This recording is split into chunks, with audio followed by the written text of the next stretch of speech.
Well, that is a fucking bummer. That is a fucking bummer. Oh my God. 5 hours. I wanted to do a nice, clean 10-hour stream. Come back. Come back. Where are you? I'm so bummed about that. I am so bummed about that. And now nobody's going to come back. Fuck! That was not what I wanted.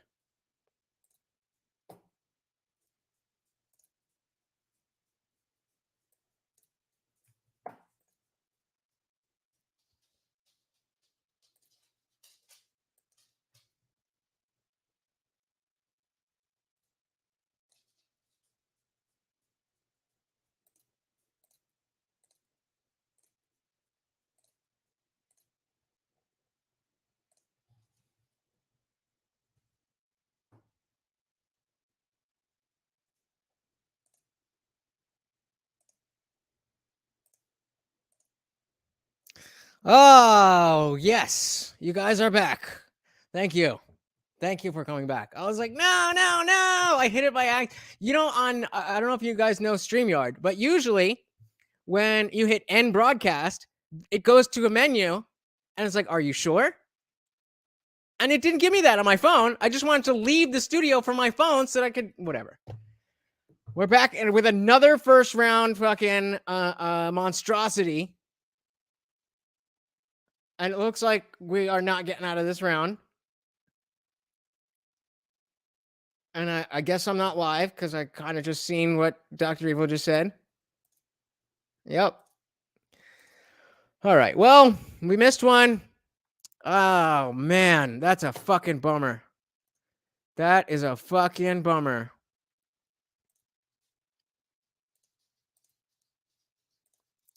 That is a fucking bummer. God damn it. You know, sometimes shit just happens.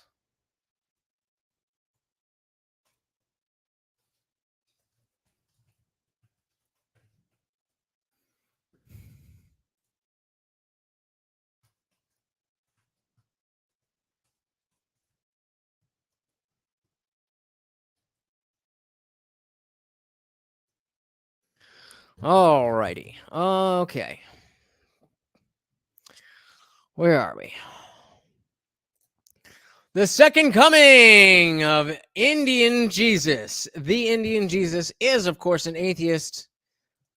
They killed him! Dan Jensen in the building. How's it going? Maybe a blessing in disguise that a new, fresh stream has just started. And glad to have you, Dan.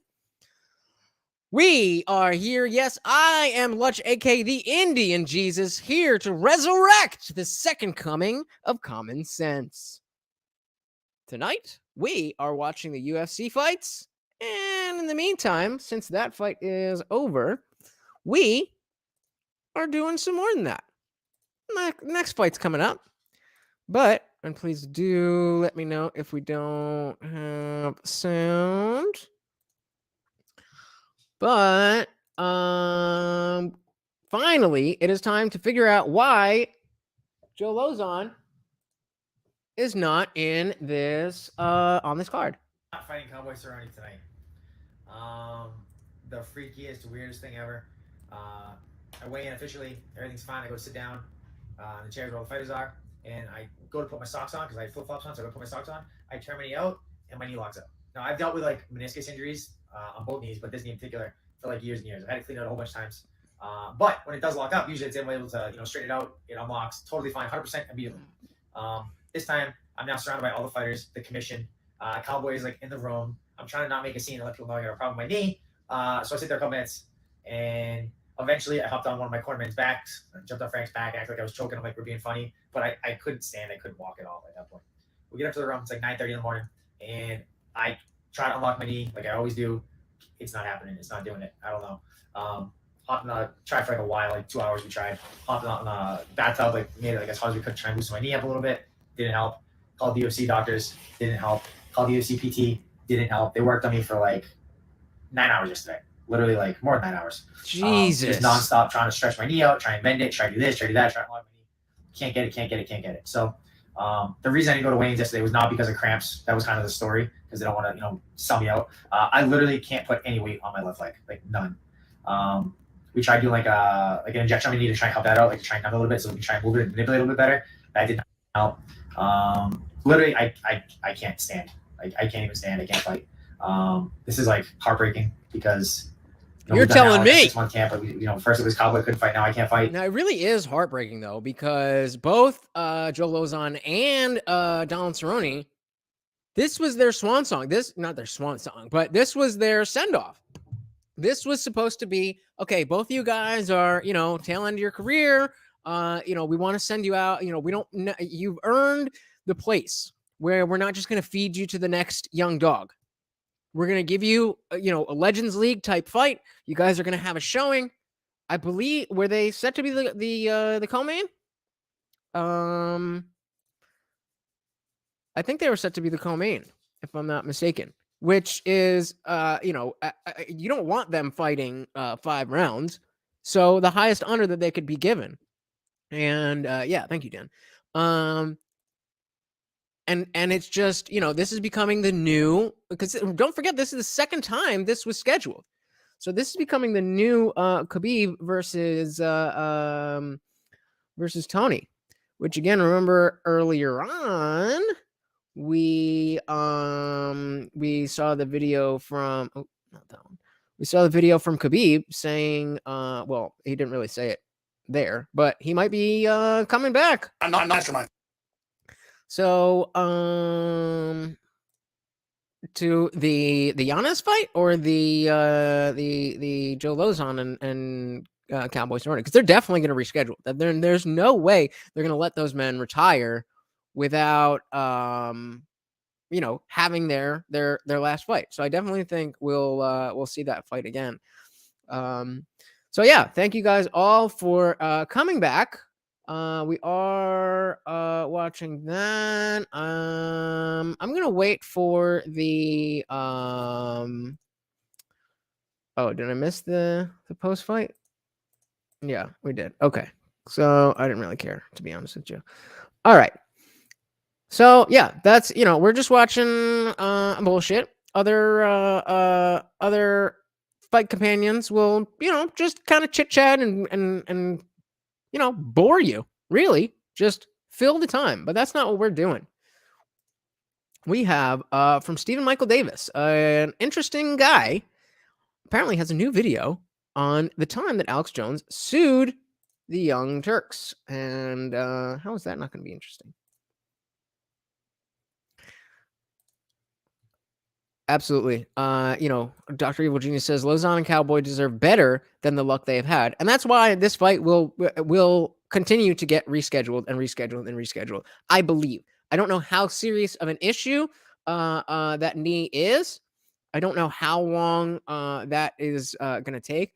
But assuming it's within a year, then they're probably going to at least one more time reschedule this. That would be my guess, that they're going to schedule it at least one more time.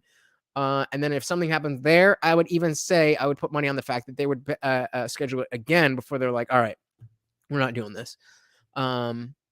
Because they have that much respect.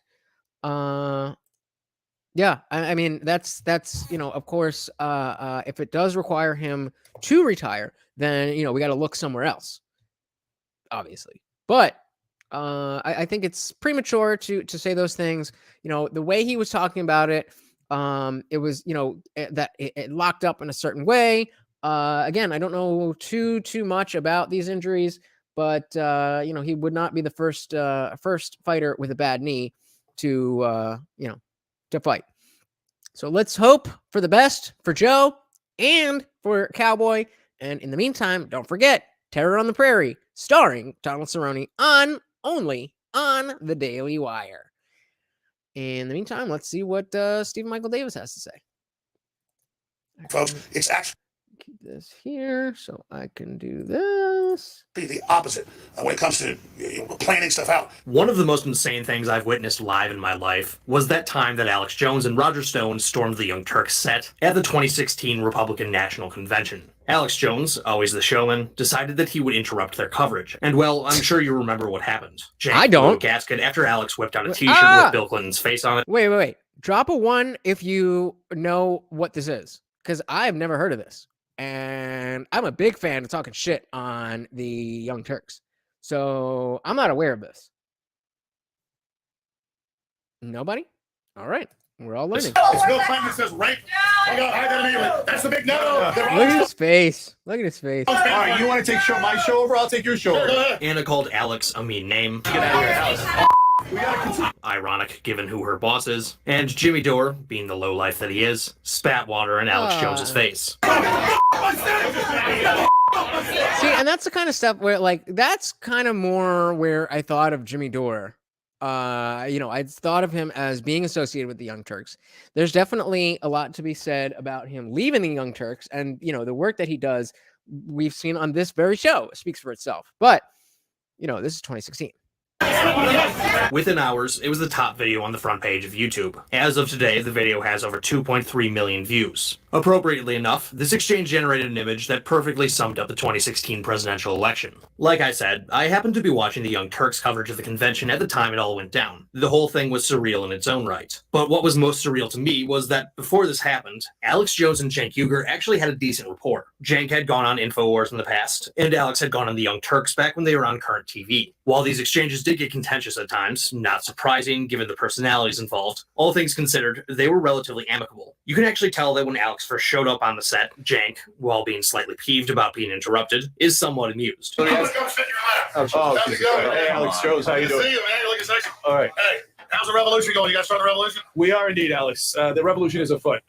Welcome to the Young Turks. You know what's wrong with America tonight? I am going to restore American democracy along with progressives and conservatives in this country. And then things deteriorated. And over the years, they continued to deteriorate. In fact, in 2019, Alex Jones actually sued the Young Turks for defamation. I am honestly amazed that I didn't hear about this earlier. I'm someone who is very online, and of course, I followed the Young Turks quite closely. But this was still news to me when Cenk said this a little over a week ago. Amazingly, I wasn't the only one who hadn't heard about this. Yeah, I didn't know about that story, Cenk. I didn't know that he had pursued a lawsuit against us. Yeah. Breaking news to me, and I love it. It's amazing. So what exactly were the grounds for this lawsuit? Well, as I'm sure you know, Alex Jones is currently a defendant in a defamation lawsuit himself. The parents of the children who were killed in the Sandy Hook school shooting are suing Alex Jones because Jones allegedly called the 2012 shooting a hoax and allegedly accused the parents of being... I watch stuff at 2x speed, and this is killing me. So I'm just going to move it up to 1.5. If it's too fast, just let me know, and I'll pull it back down. But it sounds like dude's drunk. Like, this is what I usually listen to. Crisis actors. In the spring of 2019, the attorneys representing the Sandy Hook parents in this defamation case requested that Jones send over certain files in the... But I know y'all ain't on my level with that. So, but yeah, if this, I'm half joking. But if this is too fast, just let me know. So I'll back down. Discovery process of the lawsuit. When the lawyers started to parse through the files, they discovered something very illegal and very immoral: child pornography. As NBC News reported, consultants working with the lawyers discovered the images in the documents that were requested during the court hearing in April, the filing states. A lawyer representing families immediately alerted the FBI, according to the filing. How did Alex Jones defend himself here? Jones did not immediately respond to a request for comment on Monday, but InfoWars has described the emails as a malware attack attempting to embed CP on Jones's servers. As is almost always the case with Alex Jones, his explanation was that it was a conspiracy orchestrated to take him down. He later went on air offering $1 million to someone who could find out who was behind. Let's remind ourselves.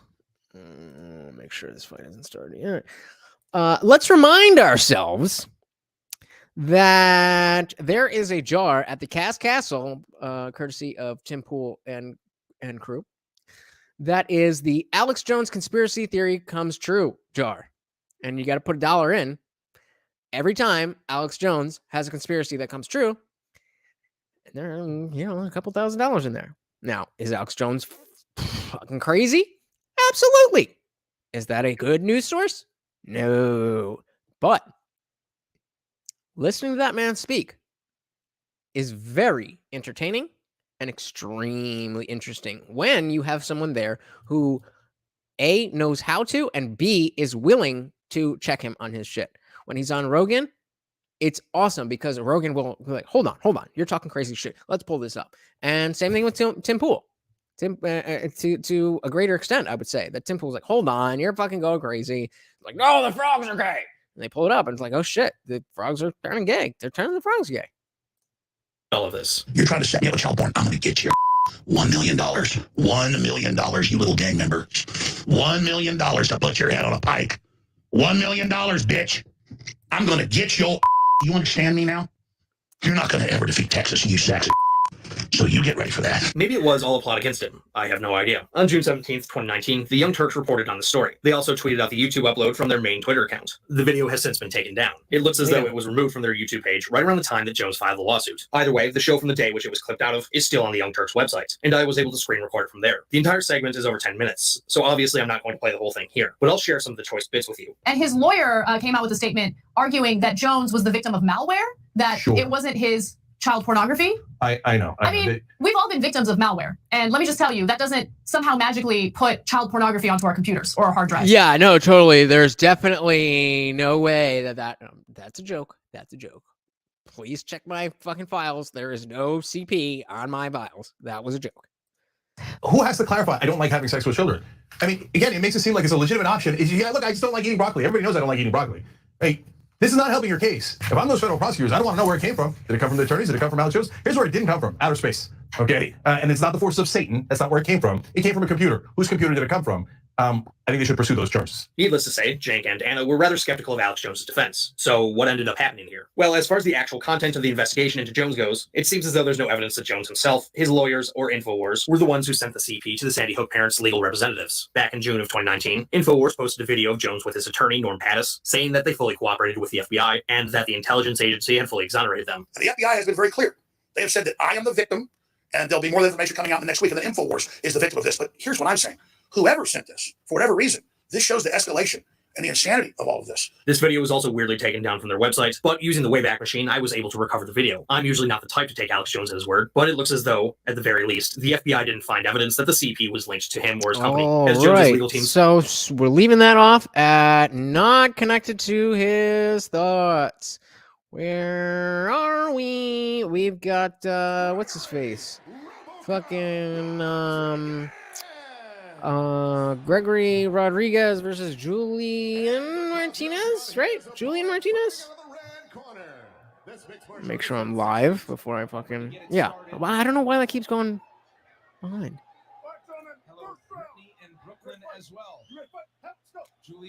And we are on Julian Marquez and what's his name? Something Rodriguez? Gregory Rodriguez. Who do you got for this fight? Marquez for the past couple of years has been back with his original team in Kansas City. James Krause in the corner, Glory MMA. Their connection A little bit of a feeling out period here. Also has spent time out in Las Vegas a few years ago. I got Rodriguez. I think sorry. Timing. I'm for 15, 14, 13, 12, 11, 410 in the first round. We spoke earlier about him not using the grappling, being a world champion. I don't know though. I don't know. I don't see why you would. Big right from Rodriguez. Backs off Marquez. He hits hard, so you don't want to. Oh, he backed him up with that right cross.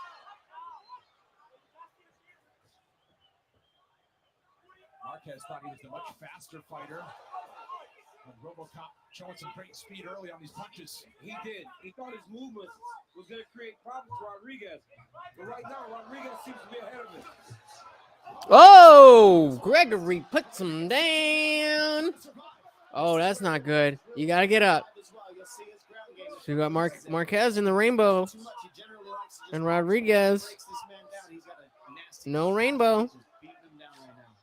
Just saying. Poised here. All those shots legal and now up on the back. See, he commits heavily. Whew. You see the jiu-jitsu experience start to show itself. Marquez's reach disadvantage is killing him in this matchup. That is, wow, I didn't even look at it that way. Interesting. Interesting.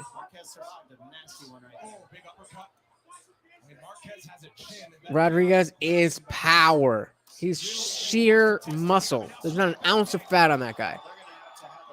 And like Marquez, or Marquez is a little bit stockier, but he's not as cut.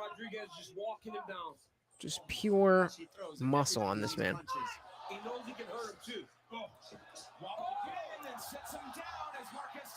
Oh, beautiful knee on the way up. Catches him again. And we have another first round. Oh, he's back up. Oh! Oh my God! The damage! The horror!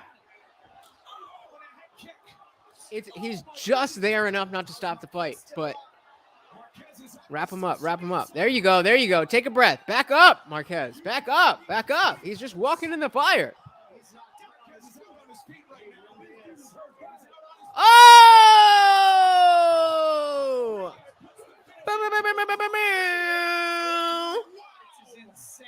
This is, that was in, oh my God. What do we got next? All right. That was wild. That was wild. G-Rod is seeing everything. Marquez is bringing super facts. Super facts. He can't handle it. Game over. Ha! Now you're behind. Fast finish. Brought to you by Jimmy John's. Here we are. Let's see what it looks like in slow motion. Nasty. 1-2 comes down the middle, and then he follows up with these. Gregory's a bad man. Right uppercut. Good Damn. the knee, and then he just keeps him on the Damn. They start trading another. That was scary. 2. Well, he don't speak English either. 4, and then Rodriguez, right? Follow that up, another right uppercut. We see here that really what it comes down to is RoboCop just sat in the pocket, landed more, hit him early, hurt him early, and kept the pressure. Didn't slow down at all. Took his time, landed the heavy shots, and just kept socking him until he went down. Unbelievable performance. All right, good to see Julian Marquez. What do you got there, Mort? He is upright on the stool, but the moment will This is Morty's favorite toy. It's actually 2 toys. But what had happened was, look at him, look at him, look at him. Well, the skunk looking thing was its own toy, but he destroyed it, got rid of all the fuzz, all the stuffing, and the squeaker. So I just tied it around this. What we got? You really missed out on the best time of our lives. You really have to be there. When you're with Amex, Well, you have a story to tell. lots of first round finishes. It's what? Lots of first round finishes. You know, most again, you go on most fight companions, and a card like this, most of the time it's gonna be them just talking shit because they gotta fill time, and it's 6 hours of broadcast with only 2 hours of fighting. But I'm not gonna bullshit you. I'm not gonna bullshit you. We're right in the middle of talking about the time that Alex Jones sued the Young Turks. Why do we hop away from that? Let's run it back a little bit just to see where we were and hop back in. There's no fights on. Sites, but using the Wayback Machine, I was able to recover the video. I'm usually not the type to take Alex Jones at his word, but it looks as though, at the very least, the FBI didn't find evidence that the CP was linked to him or his company. As Jones's legal And if there's a video that you would like us to watch, feel free to let me know. I am taking requests. team said in a court filing. Importantly, the FBI concludes that the emails were archived and were found to have never been opened by any member of Infowars.com. No one at Infowars had any knowledge of the content. Jones was the intended victim. CP is very illegal and very immoral, and people who are discovered with it tend to wind up in prison. I cannot say if this was indeed a malware attack, but given all that I've seen, I seriously doubt that Jones himself is the owner of the CP. So after his likely exoneration, in September of 2019, Jones filed his lawsuit against the Young Turks LLC, along with then congressional candidate Brianna Wu. Oh shit, Robert Barnes of Barnes Law with Viva La Fray. Anybody know what I'm talking about? we'll come back to later, and television producer Andrew Kimmel. Jones's legal team alleged in the court filing that after the Sandy Hook suit was brought, hackers and cybercriminals ideologically aligned with the defendants tried to plant CP on computers of Jones's employer during a time period designed to be unwittingly discovered by a lawyer involved in the case, by using terms in the emails that had been ordered produced in court-ordered discovery. Once discovered, the FBI cleared Jones and his employer, and Jones was the identified target victim. Defendants instead told the world it was Jones who sent the CP to the victims of the school shootings. Jones, publicly and through counsel, continually requested corrections from the offenders. The defendants refused. This was libel. So what came of this lawsuit? Well, according to Cenk Uygur, it was withdrawn voluntarily by Jones's legal team within a week. They withdrew the suit within a week because they're serial bunglers. They're morons and lunatics. According to courtlistener.com, it was actually withdrawn at the end of November 2019, 2 months after it was originally filed. The timeline seems relatively unimportant to me in this instance, but still leaves the question as to why Jones withdrew the lawsuit. This is how Cenk Uygur explained it. When he went to sue us for defamation, it was a monumental error. Not only because, of course, we didn't defame him, we just stated facts that were true, but the plaintiff's lawyers that were representing the family said, if Alex Jones' suit against the Young Turks and Cenk are true, then we definitely win our case. Oh, so let's see. Hold on. Let's see what he's saying. Show who I am. Rush him. Gregory, on a night like this. All right, so we got Fast and furious. You come out. Gregory on the mic. How good does it feel to have this type of performance? Well, first of all, what's up, y'all? There you go. Speaking English. That's how you get yourself somewhere. And tonight I'm just show who I am.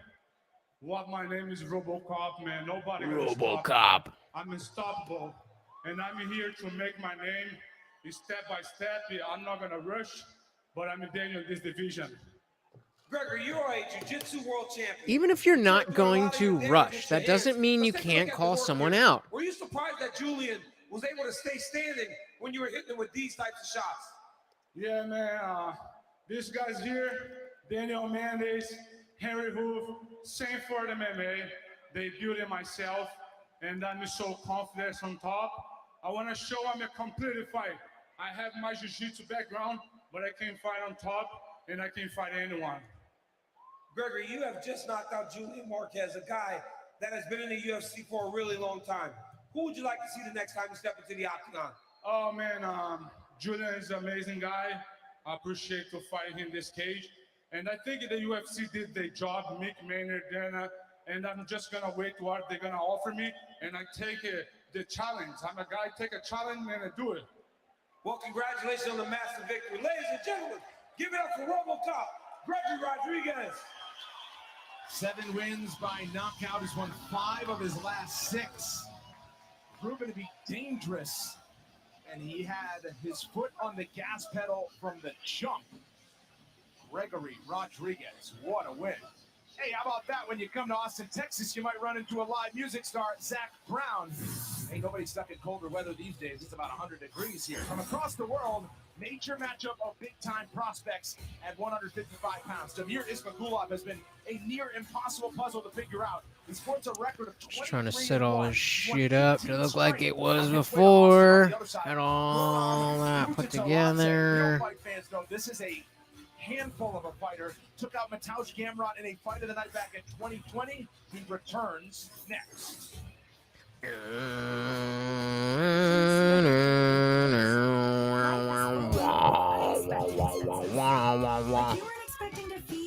Alrighty. Some you can blame on the internet. Okay, what is this? A spa? Boom. Okay. All right. We're back. So, Maybe put it in rice. since that's the only time I'm going to bore you. Expenses to worry about. But now we're right back in it. Guys. What he did was not the same. It was way worse than what he is alleging the Young Turks did to him. From what I've seen, this actually seems to be true. Jones's defense of his statements about the Sandy Hook shooting is that he didn't doubt the events themselves. He was merely stating the position of those who did in such a way to inform people that this perspective exists. Not that he necessarily held that position himself. You realize now, you were mocking the difficult emotional reactions of people who provably lost their children. No, I was not mocking. I was showing what people were questioning. It was not to mock the parents. It was showing why people were questioning. It's you that's projecting mocking onto it. I was showing what he did. This is more. I'm actually really curious about where you guys stand on just Alex Jones in general. Like, give me, 3 words, connected or not, 3 random words, different words, a 3-word phrase that comes to mind when you think of Alex Jones.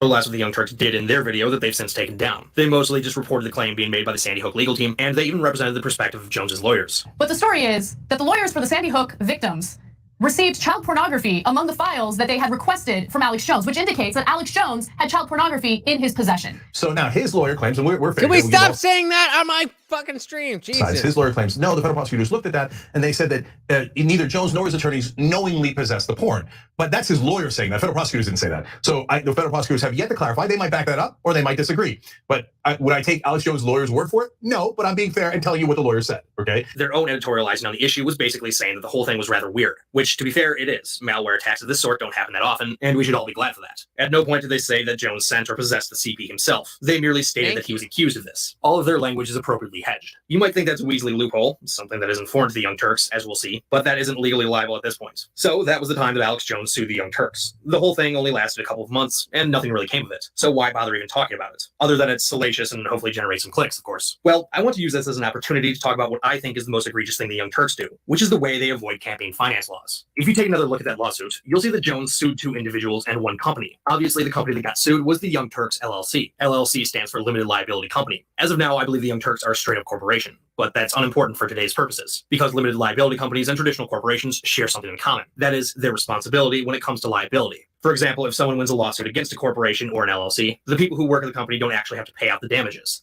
The legal entity that is the corporation or the LLC is on the hook. This is one of the biggest advantages of incorporating. A great example of this was when Nick Sandman of Covington Catholic School sued various news companies for erroneous coverage of the 2019 Lincoln Memorial incident. Sandman eventually settled out of court with— Imagine thinking, still to this day, that this was as it was originally presented. That this poor indigenous man was doing his thing, and this smug little piece of shit walked up to him and got in his face and smiled at him like a with his MAGA hat on, like an asshole. That's not what happened. I don't care if you like MAGA shit or not. That's just not what happened. But don't tell mainstream media that. Where are we? How close are we?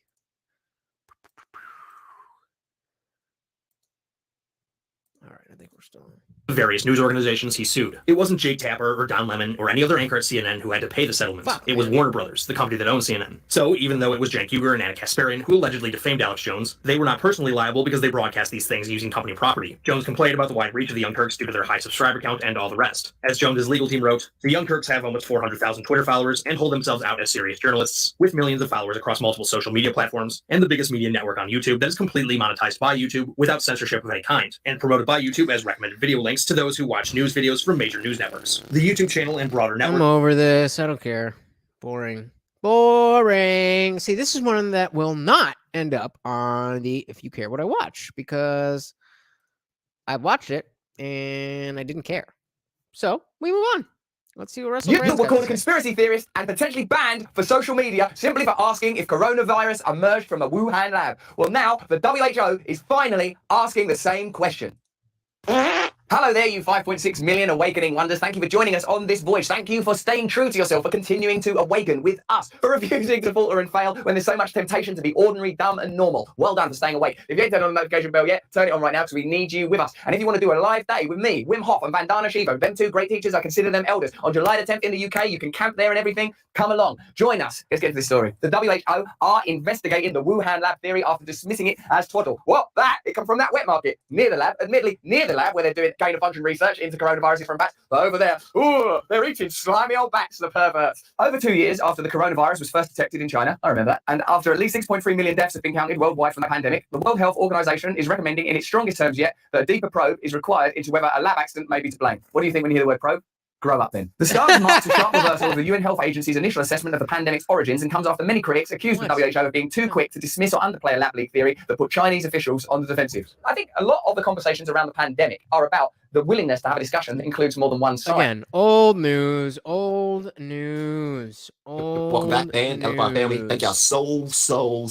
so much for joining the channel and joining the journey, joining the movement, everything with Get Trump. to it, baby. Get Because to I need to it. show all I grew up to believe that only this is true. My guy right here today? Mud, baby, man. Hey, guys out, man.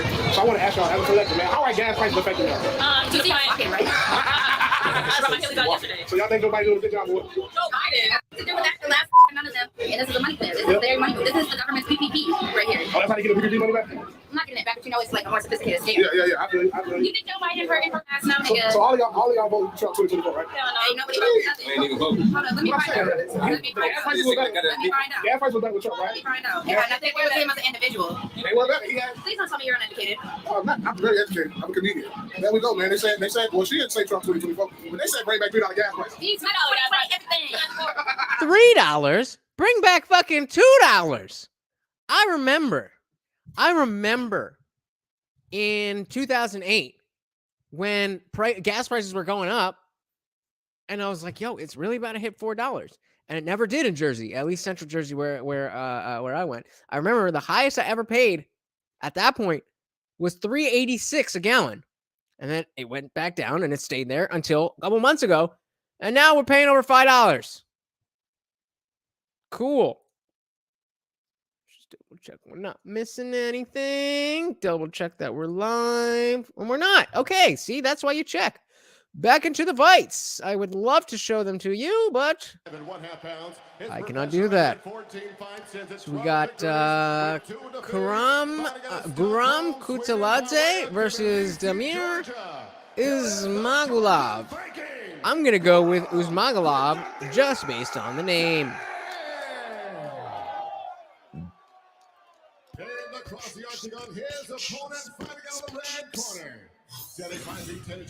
Actually looks quite small compared to what I expected.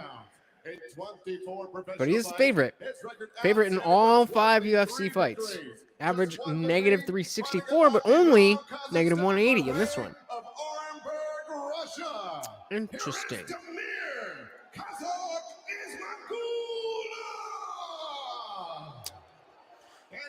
All by myself. Don't wanna be all by myself anymore. These are some high caliber lightweights. Drop some fucking comments, bruh. What are we doing? Flavor, all right, we're at 4:55, 54, 53, 52, 51, 450 of the first round. Ismagulov versus Kutaladze. Fighting in a feature. Whoa. Night where the fights have been absolutely insane. I mean, Guram has 70 to 80 K1 kickboxing matches, and it's not counting the 500 matches of grappling he's had in, wherever he is all over the world. Like, he's just competed everywhere. So they got a lot of experience, these guys. Started his martial arts training when he was 4 years old. 4 years old? Kutaladze making his first appearance since 2020 when he fought Mateusz Gamrot. It was a fight of the I remember that Gamrot fight. It was a crazy fight. I called that fight. There was a lot of hype behind both of the guys, and the fight absolutely delivered. And Guram was the one that won the fight. But both guys have honestly such well-rounded skill sets that you knew that even on that night that they'd both be around for a while. Mateusz Gamrot is your main event next week against Arman Sarukian. Speaking of lightweights from across the world. I mean, already when you watch this, just their speed and their accuracy and their reach. What's up, Brian? I don't know what 4 means, but gang. Thank you for joining the party. Who you got in this fight? We're looking at Ismagulov versus Kutaladze. Georgia is already on the board with Roman Dolidze's first round knockout win that started. Yeah, Dolidze, this whole card has been fast finishes. That was a sign of things to come. First round after first round after first round. Then we go to the ladies and we get the decisions. But first round, first round, first round. 2, 3, 4, 5. We've had like 7 or 8 knockouts. I am chilling, Brian C520. Thank you. I'm finishing with that leg kick. We are watching the UFC fights. Unfortunately, I screwed up. I was trying to do a nice 10-hour stream introducing the Indian Jesus to the world, but I accidentally hit end broadcast about 40 minutes ago.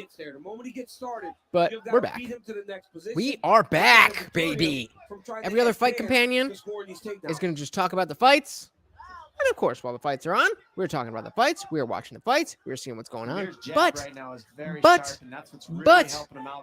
in between the 2/3 of the broadcast that's not actually fights, we doing shit. We getting hyped.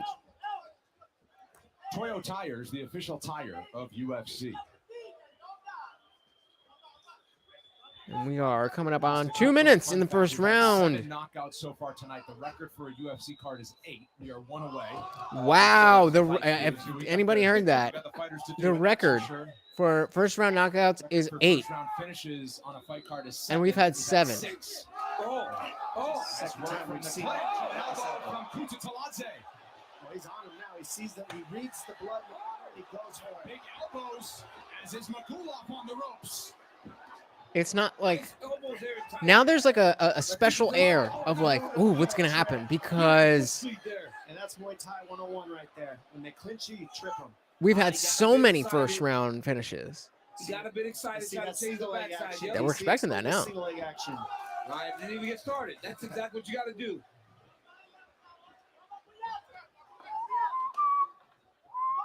So some real adversity, really for the first time in the UFC for Damir Ismagulov, who has kind of really controlled his first 4 bouts. Oof. Tried to move there. Heavy kick down low for Ismagulov and a nice left hook. I got him. He's swinging big from in close. He's got to be very careful when he throws. Oh! And that's what's so sad about Kutateladze, right? He had that massive victory, and then he was injured in a way. But you got to recognize that this guy is as good as they come. This guy is as good as they come, says the heavyweight double champ. Under 20 seconds to go in what's been a back and forth first round. Ismagulov appears to kind of be fighting something in his right eye. 10 seconds left.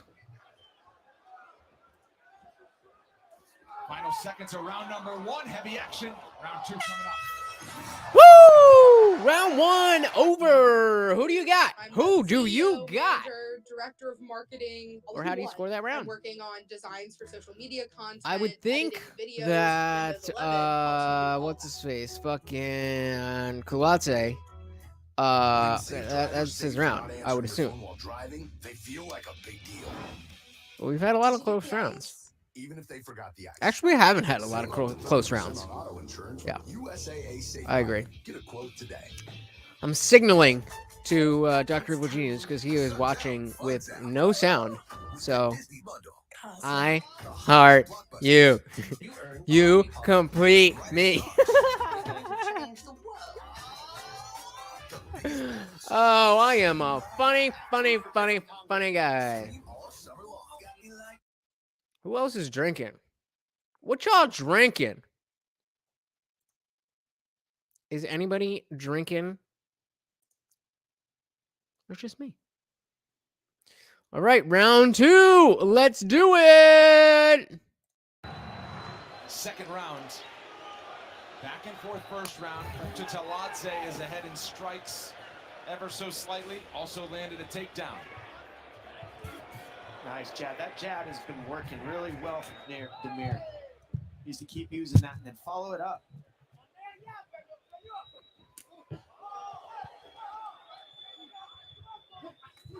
Nice check hook there. Moving back. Want some motion with this thing. Those little shots look easy, but the timing on those are incredible. And as you said, Be Fitz, dramatic. Demir has Oh my kind of God! controlled his first I need 3 fights, motion. and that was a bit of adversity in round 1. First time he's dealt with that. And you can see the Oh, sorry. urgency So at the start of round 2, number 2. we're at He is 4, not gonna stand 15, back and allow 14, Taladze 13, to dictate to him. 12, 11, 4, 10 in the second And round. for Kuta Taladze, we mentioned it, first action since 2020. Wow, Aaron Broadstone says 10-9 Guram, but that was a close round. Settle into what's the challenge as you get Ryan into round Frederick two? with the There's no 10-9. challenge in any of these if you train hard, and you can see by this man's structure and the way that he's showing up in that first round. He possibly won that first round. He's in this. Look at that kick, the timing that he has, and the way that he kicks in general. But what we're seeing at a Demir that's so good is he's being hard to hit. So it's making it hard for Guram to be able to land his combinations because the way Demir's moving and leaning back whenever you see Guram throw those high kicks, it makes it hard to find your range for your kickboxing combinations if you're doing what Demir's doing. He's being hard to find. Both of these guys are so hard to hit. You can see that that's what's making it such a high-level chess match is their defense is through the roof, their wrestling is through the roof, and their striking is through the roof. My dad likes the new logo. See, to miss those kicks takes away your range when you got 70, 80 kickboxing matches. If you see in his past fights, he blasts kicks on everybody that he fights to their body and they eat them. You're not seeing Demir eat those kicks. Well, Demir is now taking the center. He's not allowing Guram to dictate to him. That is why his jab is more effective this round. That's why he's able to see the strikes. Now you'll see Guram start to get a little bit more successful because he's going to have to make it. First shot. And Ismagulov able to fend it off. Ismagulov also using that reach edge of a few inches here in the second round a lot better as well. Ismagulov did a really good job of taking the underhook, circling to the underhook, and changing the position. Great job by Guram. Recognizing that you can't just settle and wait. Ooh! Nice 1-2 down the pipe. Perhaps the biggest strike of the fight, certainly for Kuta Taladze, was that right cross a moment ago. Follows it up with a combination. Oh, beautiful. Another shot. His head's down though. So his eyes looking at the mat. You cannot be looking at the mat if you want to finish the takedown. Ooh, nice front kick. A 2-3 low kick to a double is a good setup, but you got to have a finish as well. He had the entrance perfect. You got to finish. See, heads down again, as DC says. That means he's not fully committed to the takedown. He's setting it up to land the strike afterward. Well, when you shoot, Lots of little things here and there. Nobody's really putting too much together. I mean, they're fighting well, but nobody's really edging out. Dean Thomas, what do you have? Yeah, the one thing that Demir does is so well. What do you got, Mort? You got your toy there?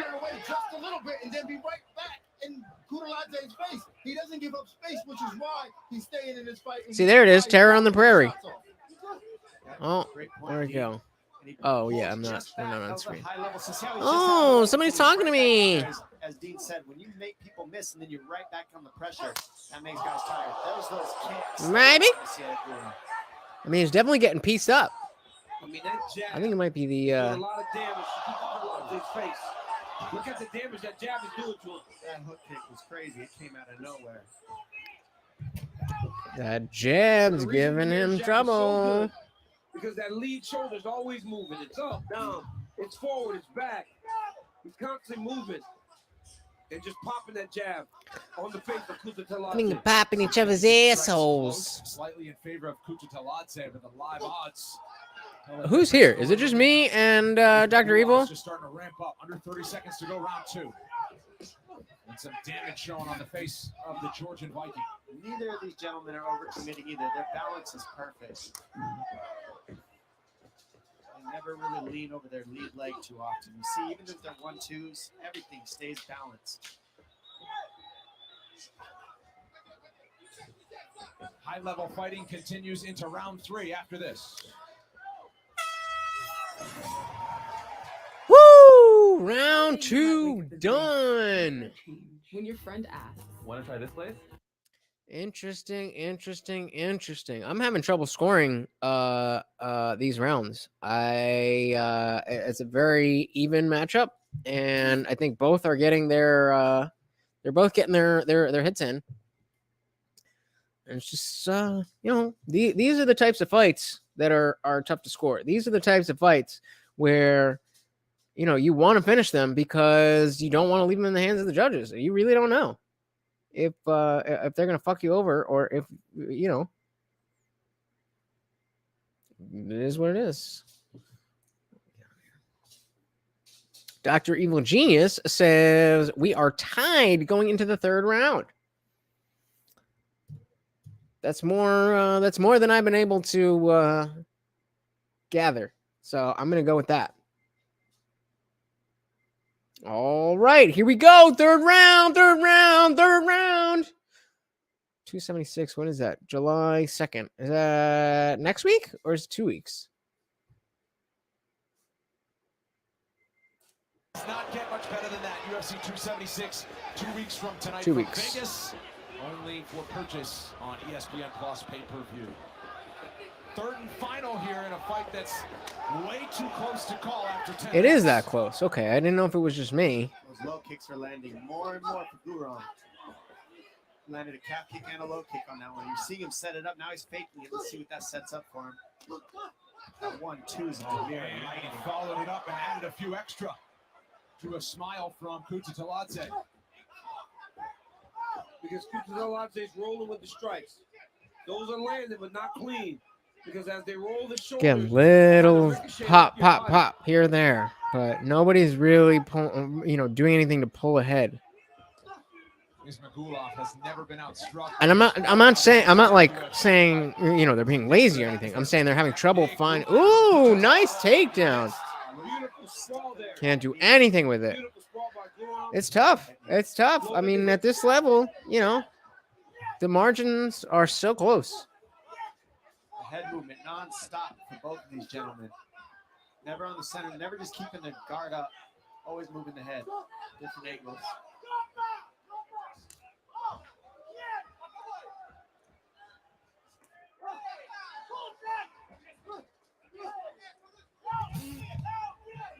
And you can see all that striking experience from Guram, the way that he rotates and moves. Now, for Demir to be striking with him, it's very impressive. Look at the shin of Demir. It's got a bubble on it from those calf kicks. It's Guram. They're adding up. Goes in as Magulov fires right back. You see Demir mostly headhunting. Kutateladze mixing it up at all three levels. Oh man, almost a low blow there. Apparently Joe Rogan's there front row. Didn't see him. Where you at, bro? Where is this, Austin? Oh yeah, oh yeah.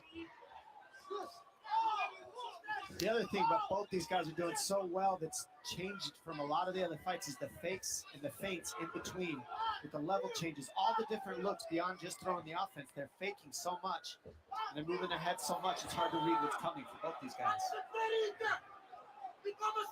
Magulov has his hands locked. It'll take a lot of effort to complete this takedown here. Great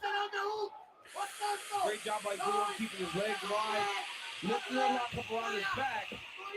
Supposed to let it stay on his legs.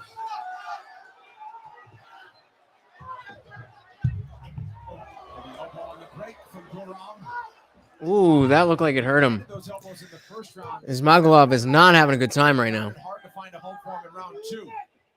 Under 2 minutes to go in this fight. It hangs in the balance. Close round two. Dr. Lutch says, Evil Genius says, Kutateladze is reacting to feints and loading up.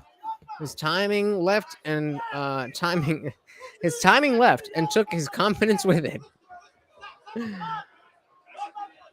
It is so close that if each fighter makes some sort of big statement in the final 90 seconds, it could. Yeah, I mean, I agree with Fitzgerald there. Like, it's anybody's fight to lose at this point. Total strike 63 for Kutateladze, 62 for Ismagulov landed. Each of them has thrown north of 150. Kutateladze with one takedown, but he's 1 for 5. You know, this is the type of fight that when there's stakes and when there is promotion behind these fighters, that this type of fight becomes nail biting. But when you're just kind of that looked like a cup shot. But when you're just kind of like a, you know, run of the mill, lower, Tadladze is trying to mix all you know, lower on the card, lower ranked guy, then it is a little bit boring because we don't know the stakes. We don't know how hard you've worked. We assume because we understand the sport, but this is why that.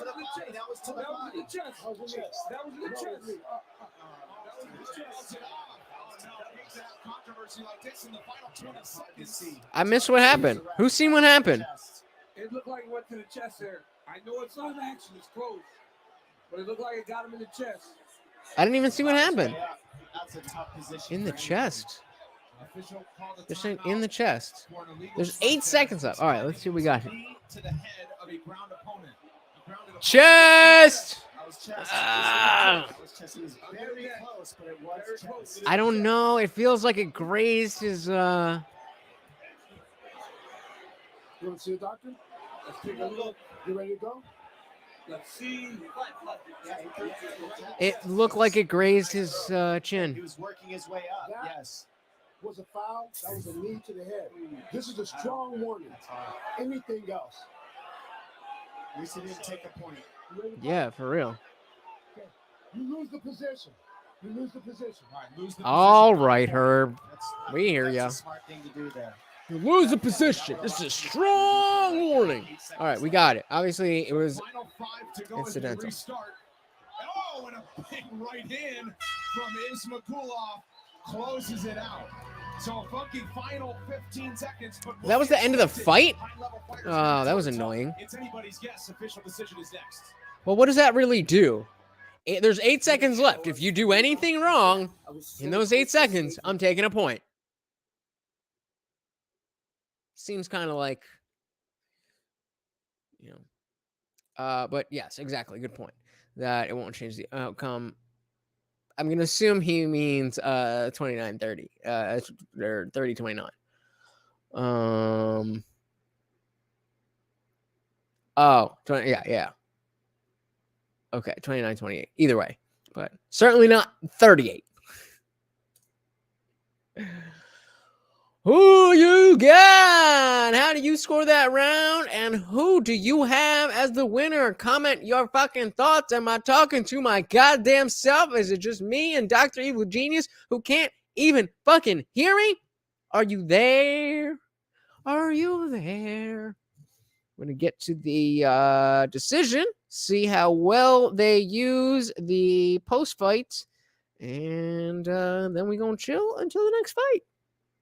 And chill on something interesting instead of just talking shit, you know? Everybody else is just gonna stand around, sit around, and fucking give you some boring half-ass recap. And the decision here between that man Damir Ismagulov. Oh, Darshan's still here. What's up, Darshan? Guram Kutataladze, meanwhile, has written a 9. All right, let's see. Let's see. Very close fight. This fight decision is brought to you by the United States Marine Corps. Here is Joe Martinez. Well, fight fans, after 3 rounds, we go to the scorecards. Here are the totals. Judge Crosby scores this bout even, 28-28. Judge Lee has it 29-28. Stampin 30-27. Your winner by majority decision, Damir Kazak Ismagulov. Interesting. So, hi, Michael Roberson. No, but you know, homies hold it down. I'm here with Damir Ismagulov.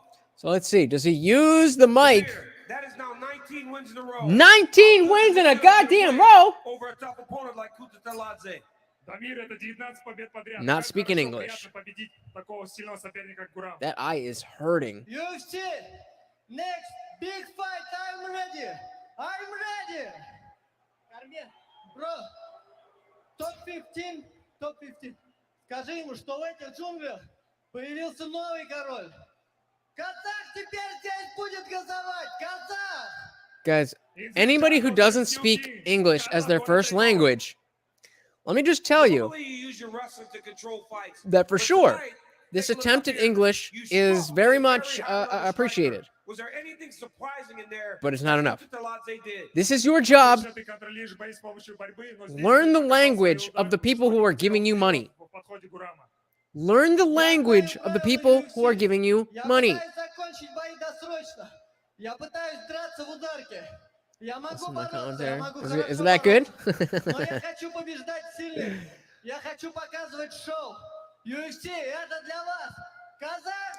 Yeah, Dr. Eugenius left me riding solo.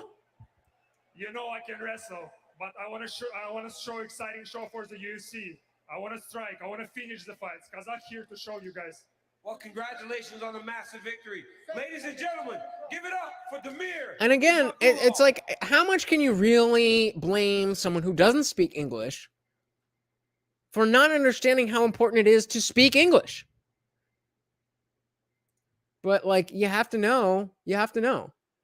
I am not feeling this video. So let's see what. Let's do this. Let's start the gun control conversation. Okay, this I can slow down a little bit.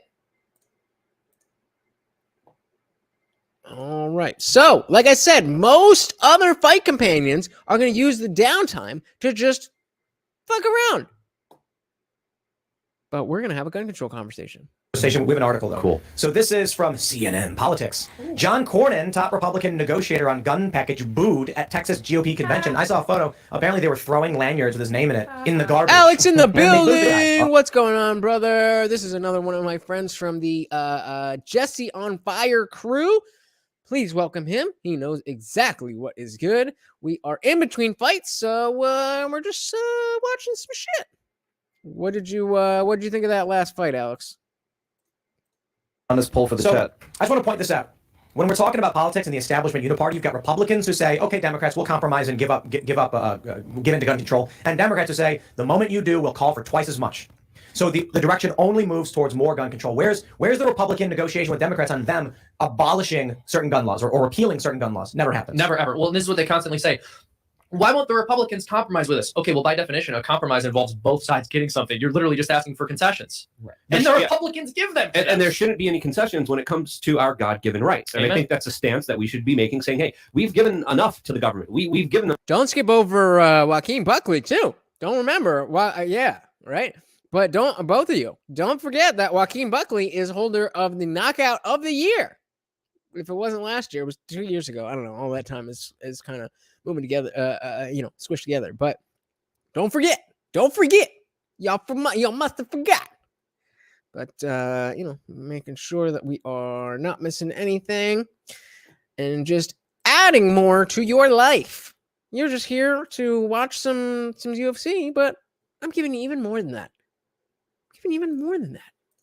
Aren't I? All of our money. We've given them all of our privacy. We've given them all of our trust, and they have deceived us every single day. And when you look at history, when populations disarm, when populations give up their weapons, when populations become defenseless, it's when governments are able to do whatever they want with them. And I think it's extremely dangerous where we're headed towards as a country. And I think there should be a criticism right now on the Republicans here more than the Democrats, because it's the Republicans here that are allowing a lot of this to move through. Oh yeah, so this is the problem with Republicans in DC. I despise Republicans in DC. You could count on your hand how many of them you can actually rely on to be about what they're about, right? John Cornyn, one of these guys. The problem with the Senate is that it's a retirement home, right? They go and raise the age on being able to buy guns. Why? Because they're well over the age, right? It doesn't affect them. And so the Senate Republicans, Cornyn is already putting up the signal right now that he's about to get blown out. The same thing happened to Jacobs, Chris Jacobs in New York 23. He came out, he was a House Republican in a super conservative district in New York, right? It's R plus 23. He comes out and says, you know what, I'm willing to compromise and vote for gun control. In about 3 or 4 days later, he had to come out and say, I'm no longer seeking the election, right? Because that's how much. And again, that is because real people who actually know what the fuck is going on, understand either that guns are not necessary for them, but other people have good use for it, or that the Constitution has certain statutes that we call the amendments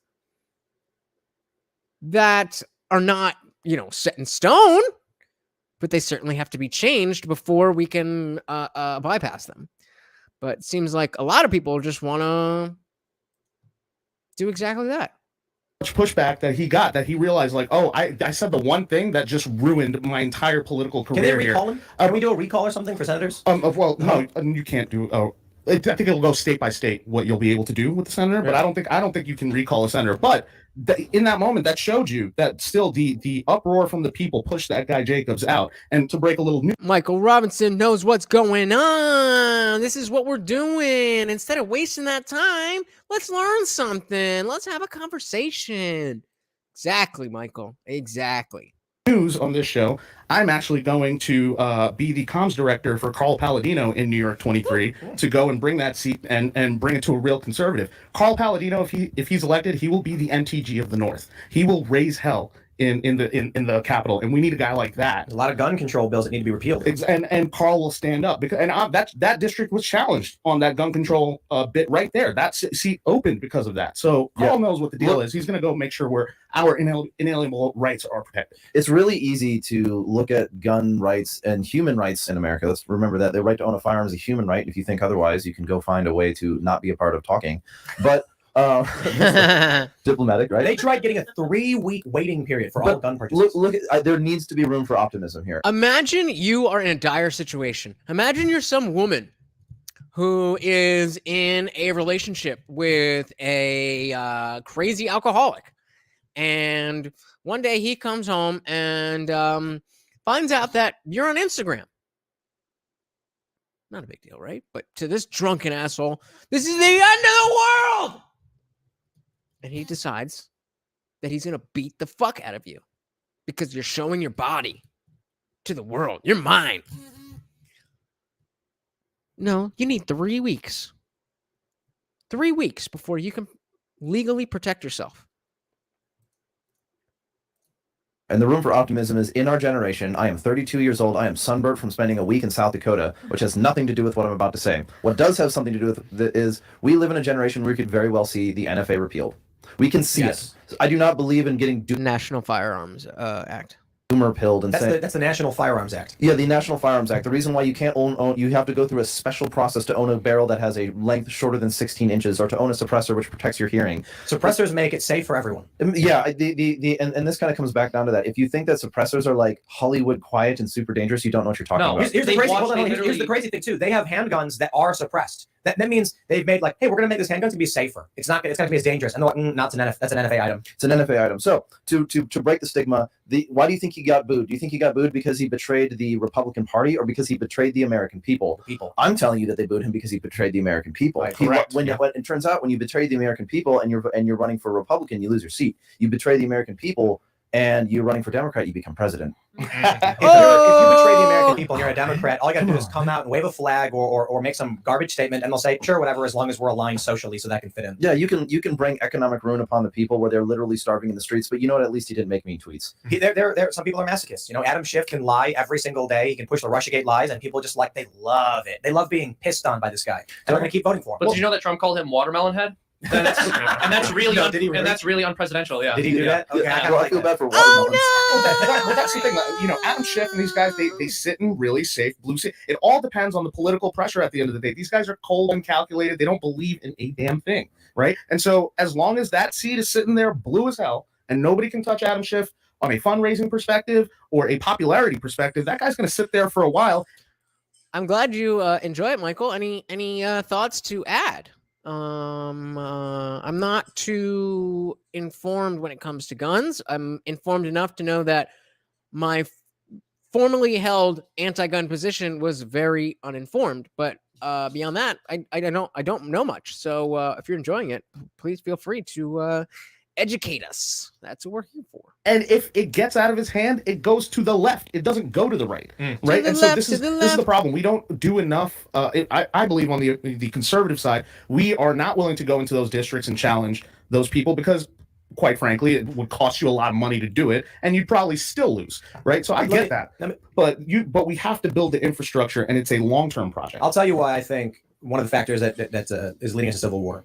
We've had on a bunch of people on the show. We've had on Billy Prempe, for instance. I love him. But he was running as a Republican in a deep blue district. Yeah, I know. I helped him shoot an ad for him. And he should have done that. Joaquin Buckley is walking out looking. Oh, not yet. Because what's happened is you get the GOP that says, okay, we got to be strategic. We have X amount of dollars. That's a D plus 7. Maybe we shouldn't invest so much money in that because we're going to lose. Next year, it's a D14. Well, we definitely don't want to invest in there because we're going to lose. Next year, it's a D28. Yeah. This keeps happening. It happens with Republicans as well. It is hyper polarizing the country. You have areas like Adam Schiff or Nancy Pelosi's district or Ocasio-Cortez's district where she's in a D plus 28. Yeah. And it's because Republicans do not try to spend money there and get their messaging out. And because of that, now you've got the amount of swing districts. It's everything's being pushed further and further left or right. Right. But you know what that has done, though? The satisfaction with the representative for each district has gone up since then.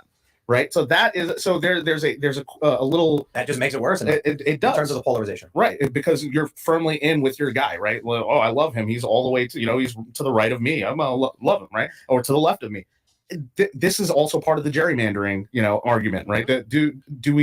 What is the way we make the maps? Right. They have the communities of interest standard. My friend Gavin Wax just won his lawsuit in New York.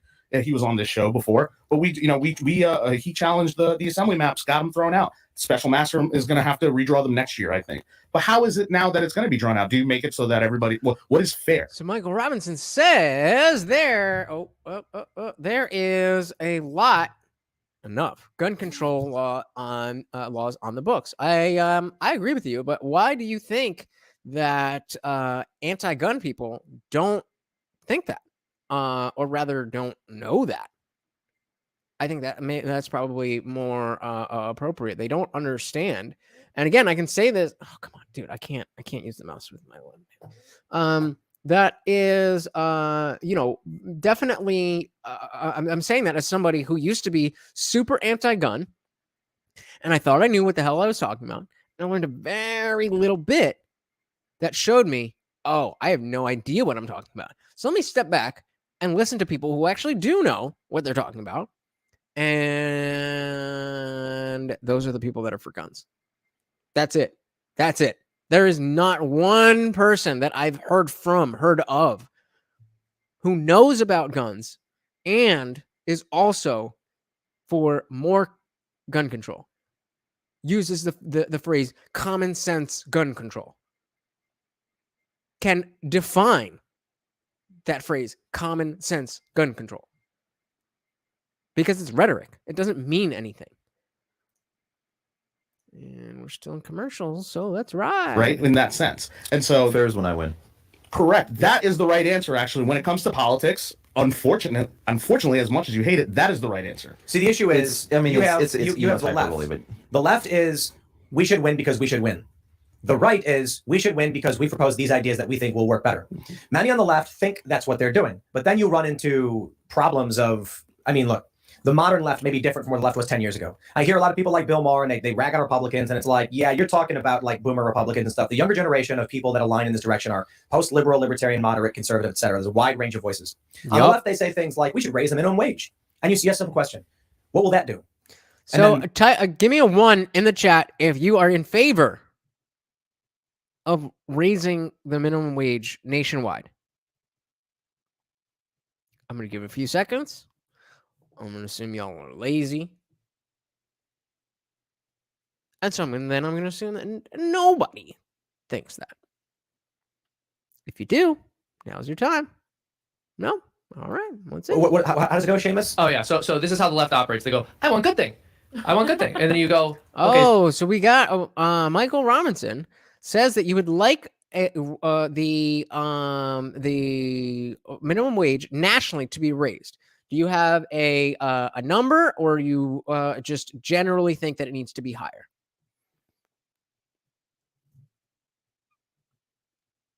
Because I definitely see why people would think that the let's make sure. Oh, we're getting into it. So that's where we will come back in. But yeah, the question is, should the minimum wage be raised or not? There's lots that comes with that, and that is not really a free market, but it's not like that is the determining factor. And without that, we have a free market. But let's see. We are getting into Joaquin Buckley versus Albert Duray. Something like that. Maybe. And Joaquin Buckley is the underdog. So if we remember, so if we remember, Joaquin Buckley did have that crazy kick versus Sanganai, knockout of the year. But he did come up a little bit short in his next fight, and I think Buckley just has that energy, man. When he gets did he have a win? I don't remember if he's had a win since then. Mess around. It's not about respect. But that was very much a flash in the pan type of moment.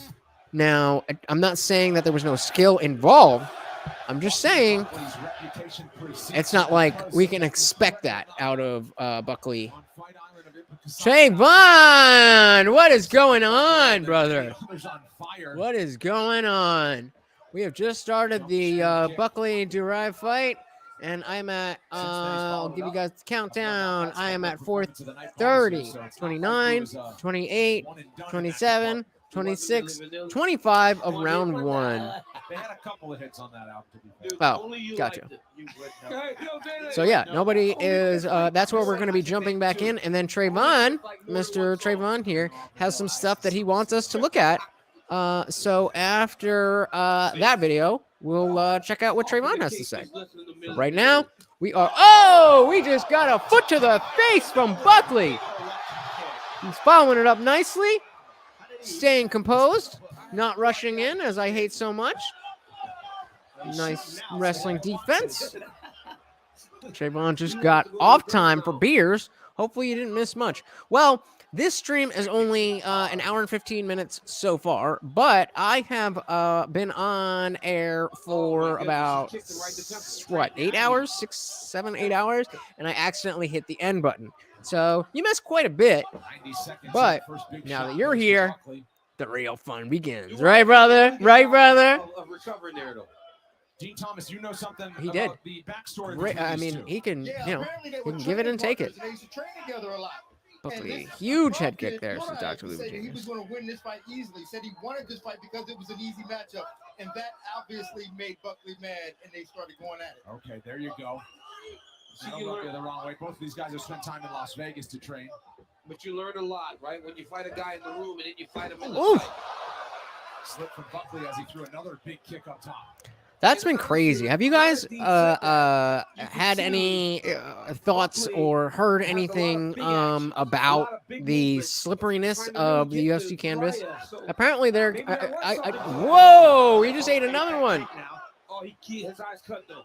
Buckley's got a cut over his left eye. Ooh, nice knee. And he cut him. Yeah, you can see some of the blood on the right side of Duraev after that big strike. But ever since Sugar Sean mentioned it in the Apex, he said the Apex has the slipperiest canvas he's ever fought on. This was during Rona times.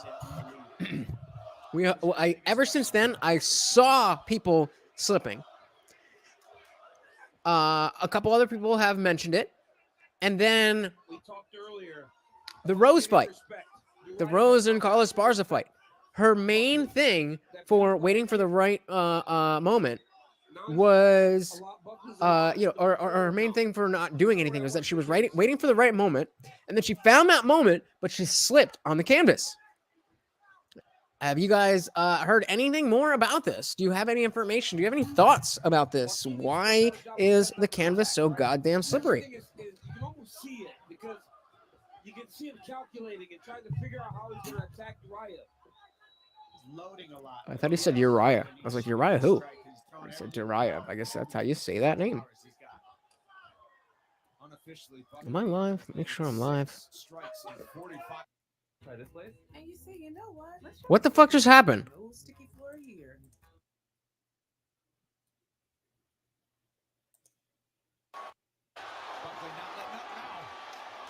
I was not live. All right. Well, help me out. How do you guys score that round? Because I don't know how this keeps happening, but I was not live. And I missed like 2 solid minutes. So Trayvon says, come on, Buckley. But Dr. Evil Genius says that he is expending a lot of energy. That seems to be his MO.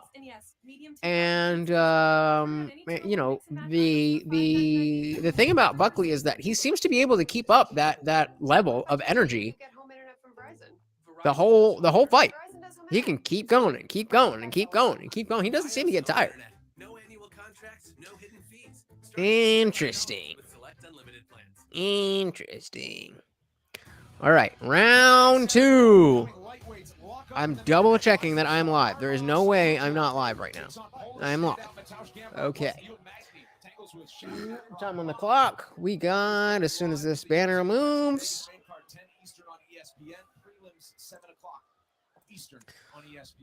So I'm working at 4:45, 44, 43, 42, 41, 4:40 of the second round. Damn. He's got that quick little shovel punch. Tries to force the takedown. Buckley looks so calm in there. He seems to stay within himself. Like Roman says, I've heard about that, and I believe that is happening. I don't see what can be done about it. They fight barefoot and sweat is probably the issue. I agree, but they say specifically the UFC canvas, and if I had to guess, it has to do with the amount of logos they have. I would have to imagine it's a blank canvas that they then put logos on, and the logos are slippery. So between the line all the way around, the monster in the middle, all the logos on the inside, and then all the logos on the outside, then you got your DraftKings ones in the corner. That's a lot of area that is less, you know, that's less sticky and whatever than, not sticky, but you know what I mean, than the sheer canvas. I mean, it looked like his foot just, his right foot just slipped off the Toyo thing right there. I don't know. I definitely, look at the arm strength. Just, wow. Nice. Buckley gets the fuck up. Keeping height above Duraev. That's why Duraev was not able to control him. Because he kept his head just higher than Albert Duraev. And there is a ton of swelling on the left thigh of Albert Duraev. Yeah, that's from that left straight of Buckley. I mean, he circles Duraev towards it and then fires it. Beautiful. I thought he was going to throw that. I thought he was going to throw that knee. Oh! Hook takes him off his feet. You're good, Bubba. You're good. You're good. You're okay. He wrapped it around the guard that time. That was beautiful. Now he's straight again. Now he threw it straight again. And that's what's helping Buckley. He's throwing it straight, and then he loops it like a regular overhand, and it keeps Duraev from knowing which way that left hand's coming. If you're Buckley right here, you're looking at throwing a knee up the middle. Because every time you go forward, USA. USA. Absolutely. Big left hook. Big. Dropped him. it looks shut completely. Perhaps his best chance is to grapple and get a tap out. That's before the horn. That's where you say to your corner, cut me. Just cut it. Like Rocky, cut me, Vic. I have not seen whoever said Joe Rogan was in the front row. I've been looking. I haven't seen him. I'm pretty good at pointing people out who are in the audience, which is, you know, one of my proudest things about myself. This is what Duraev wanted early. You do this to Buckley early, he doesn't have all that power in the early rounds. It's a little late. Looking at the clock. A minute left, but I mean, if he can do this in the third round, he can still come back and win this fight, Duraev. Don't forget that. It's also like Damn, V-Chain's been they've been advertising V-Chain like crazy. All about that crypto. But when you look at the visual, you look at Duraev's eye, you can tell that he's been on the receiving end of a beating. Why are they booing? Like, I get it that you're cheering for somebody, but booing when there's work going on, come on, that's disrespectful. Buckley looks fantastic. He's never looked this good. Agreed. And this fresh deep into a fight. Oh, I got a comment on YouTube.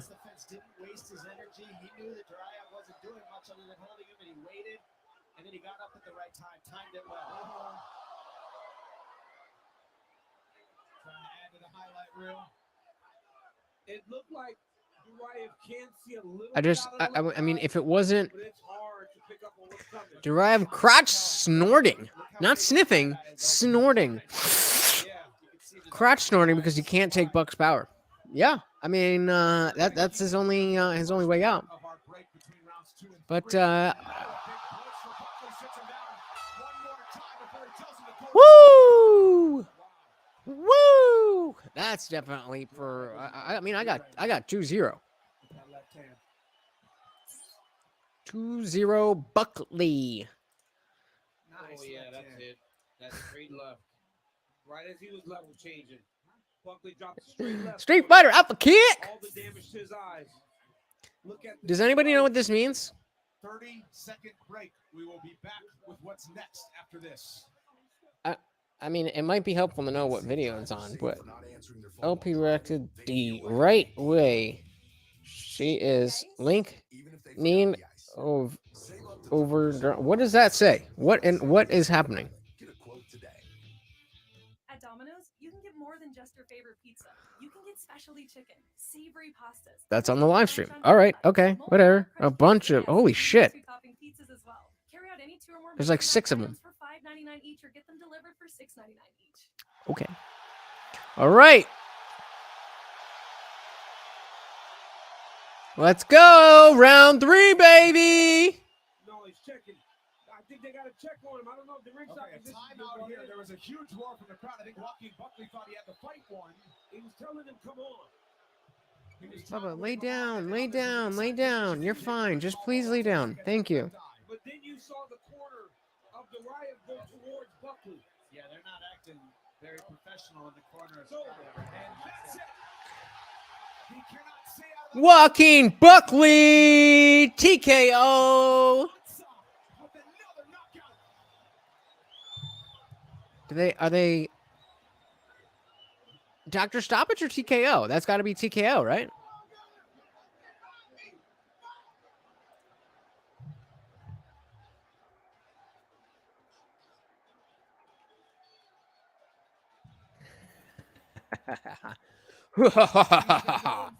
So this is so let's take a look. Look at this left high kick. I mean, he goes right over the guard. The chin is covered, but it's still landed right on that eye meat. Duraev. And then you see right here, he goes to follow up with a nasty left high kick. Goes to the body. And then the push So if we kick up the look middle, at straight to the face, misses that one, but Buckley just was sharp tonight. Look at the timing on this left hand. Oh, so he did win. Okay. So he is coming off 2 wins. I mean, beautiful job by Buckley with his defense tonight. That was 5 fights ago? That was 5 fights ago. This is the only one he's lost. Yeah, it just got Interesting. Interesting. for Albert Duraev to continue. All right, 2 weeks from Let's go. Dr. Evil Genius says couldn't even open that eye anymore. Yeah, that was. Ooh, that's interesting. Trayvon says I've been wanting Cosmet versus Buckley for a title fight forever. Do we think Buckley can really do that? I mean, I'm not saying no, but I feel like I need to see more from Buckley. Like, right. Dr. Evans said Buckley isn't a contender yet. He's doing well against these low-ranking guys. You know, it's not like dude's a nobody. Joaquin, there seems to be a little bit of animosity between you two at the beginning of the fight. A little bit of animosity. But how good does it feel to put it into it in that fashion? It don't stem from nothing, man. This is war. When we come out here in this cage, man, we ain't friends, man. We Indians. Fair enough. When the bell rung and the referee called the fight off, that's when we get that love back, baby. So it's all good. No animosity. Okay, showing a bit of personality. If you take Give look a up here, fucking you have the name. fake takedown. Nobody. It was your straight Nobody left hand has that said did so anybody much else's damage. name Did on you this guys entire know card. That those strikes from that side would be available against him. We have 2 fights left.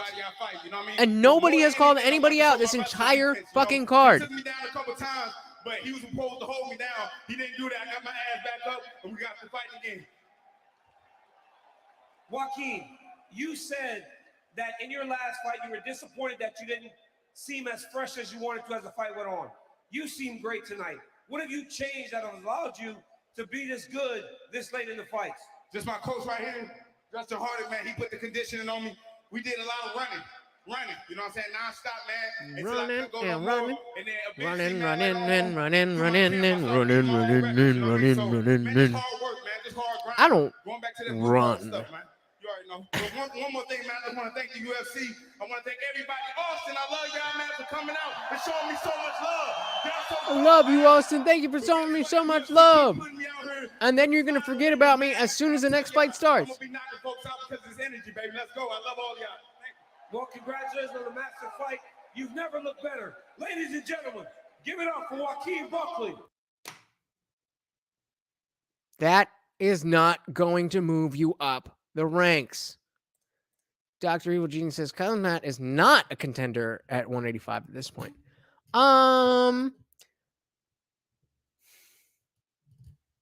Kind of. I mean, he could be. He's not a title contender. Hey, cowboy. Yeah, his wife's kind of hot. Like for how old they are.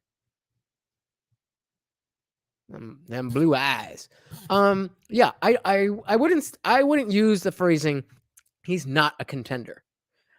I think what you're trying to say, Dr. Evil Genius, is that he's not, making his way through 185. But I do think that he could contend with the top 5 of the middleweight division. That being said, Trayvon says Cosmat's going to get stalled out, being that highly ranked, and by that time, Buckley's going to wind up there at the top. He knows he's been pushed as the future of the top 5 of the division. I just think 2 years is a long time for two people, if we take where Buckley is, and we take where Hamzat is, to expect that we can know where either of them are going to be in 2 years, much less both of them, and that both of them will be at the same spot, and that spot being the title. I think that's a lot to say. Right. So that's, he's ranked at 170. He's not ranked at 185. I don't think that means that he can't fight at 185. I just think that he has made his decision in terms of where he is going to focus. And why, he just because he can't be a contender, once you're champion, then having two different weight classes is, a completely different story. But being a contender, it definitely makes sense to pick one division, work your way through that division, and then once you become champion, then you can talk about moving to other divisions. So I made a promise to Trayvon that if he shows up, there was a video that he sent me, and it's right here. I saved it. It's right there. But I told you it would be next in line. So we are in the midst of a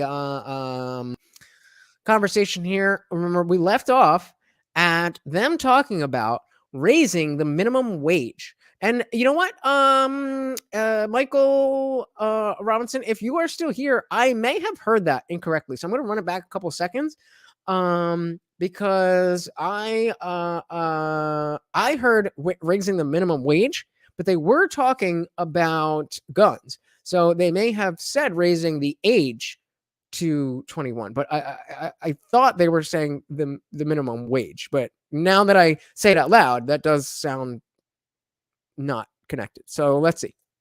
Go, Seamus. Oh yeah. So this is how the left operates. They go, I want good thing. I want good thing. And then you go, okay, so like wait. How are you, this is libertarian, moderate, conservative, etc. There's a wide range of voices. On the left, they say things like we should raise the minimum wage. And you see a simple question. What will that do? And then so I think the captions, there we go. The captions did say wage, but Michael, you are correct. I do believe that Tim said minimum age. Yeah. And I'm not against that. I would just you just have to raise the draft age to 21, And I don't even think that you need to raise the age. Like you could still be 17, 18 and voluntarily join the military. But I think if you're going to raise the age, the minimum age of owning a gun, then you have to raise the draft age. But yeah, I don't have a huge problem with that. But let's see where this continues. So my mistake. Drop a 1 if you think the minimum age of owning a gun should be raised to 21. And yeah,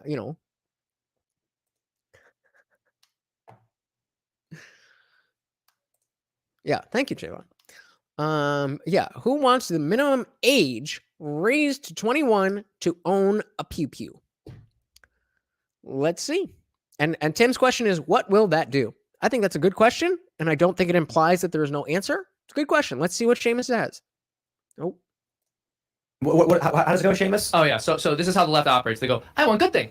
I want good thing. And then you go, okay, so like, how are you going to structure the legislation to get that? How are you going to pay for it? You want bad thing. You want bad thing. He wants bad thing. I don't want bad thing. You want bad thing. You want bad thing. He wants bad thing. And then they put big signs saying bad person, bad person, bad person, okay, bad thing. Perfect. This is you asked the question, what are the things pushing us towards civil war or open conflict? Let's just call it open conflict. The gun debate is the perfect example. The gun debate. Why the gun debate? Why the gun debate? Abortion is way... Abortion? Well, 17 pro-life pregnancy centers have been firebombed. Every 4 years. Right now, I mean, every 4 years we have the same talk. In 2012. Hold on. Make sure we can check. Boom, boom, boom. In 2013, this is when I was introduced into the political gun conversation. What happened? You had Sandy Hook. Yeah. And then all of a sudden, all of these gun control, assault weapons, magazines, and people made money off of all of the ridiculous things that people said. They wanted to propose all these ideas, these do something peoples. If that is the extent of your intellect, wow, man. But the point that I'm saying is you had all of these arguments. Yeah, what's your point? That all these pro-gun control arguments, every single one of them turned out to be factually wrong, ethically wrong, or just, I don't know, overt tyranny. So they all collapsed. So do we agree or disagree with that notion that any attempt to control guns is directly tied to tyranny or, what do you say? All these pro-gun control arguments, all of them, every single one of them turned out to be factually wrong, ethically wrong, or just over tyranny, and they all collapsed. Do we agree with that? I'm going to guess Trayvon does not. He says 25 when the male's personality is fully developed.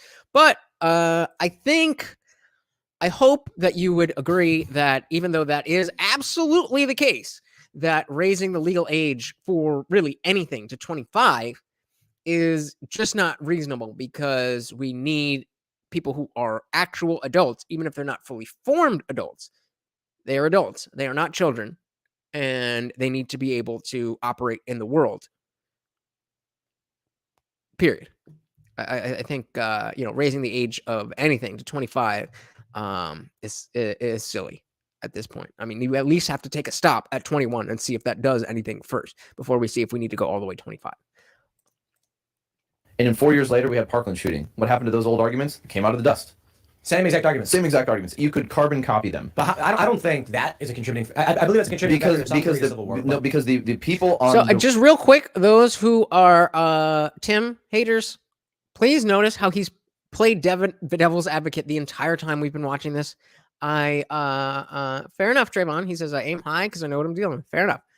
But please notice that Tim is not just some ideologue who's just putting his thoughts out there and demanding that everybody agrees. This is a conversation that they are having, that he's playing devil's advocate, and I just want to point that out. Right. Or the people who support the private ownership of firearms respond honestly and say, well, these are your ideas, but you're wrong, so I'll help you out and correct them. And then the people who propose gun control go, they don't think, oh, I was wrong, maybe I should change my opinion. It's not politically advantageous. If you want to stop a civil war, if you want to prevent or move against a civil war in this country, stop pushing the ridiculous ideas that you've been corrected on for 10 years. You're just talking about the left, be it guns or any other political issue. I posted on Facebook today, what is a woman? And boy, did every single leftist flip out. And I said, I don't understand why you can't just be like, here's my answer. Instead, they all say you're a bigot, it's a right-wing talking point. Oh, Matt Walsh made this up. I'm not playing games. And I'm just like, wow, they really have no answer. They really don't. It doesn't matter if it's gun control, abortion, or any other left-wing issue, if it's progressive taxes or universal. That is the just strength of that simple question. The fact that they cannot answer it. What games are being played? You can't play a game with somebody who is. You can't play a game with somebody on that level who is not engaging with a game. If you're trying to play semantic games and the other person is aware of this, then it's very clear when people are arguing in bad faith.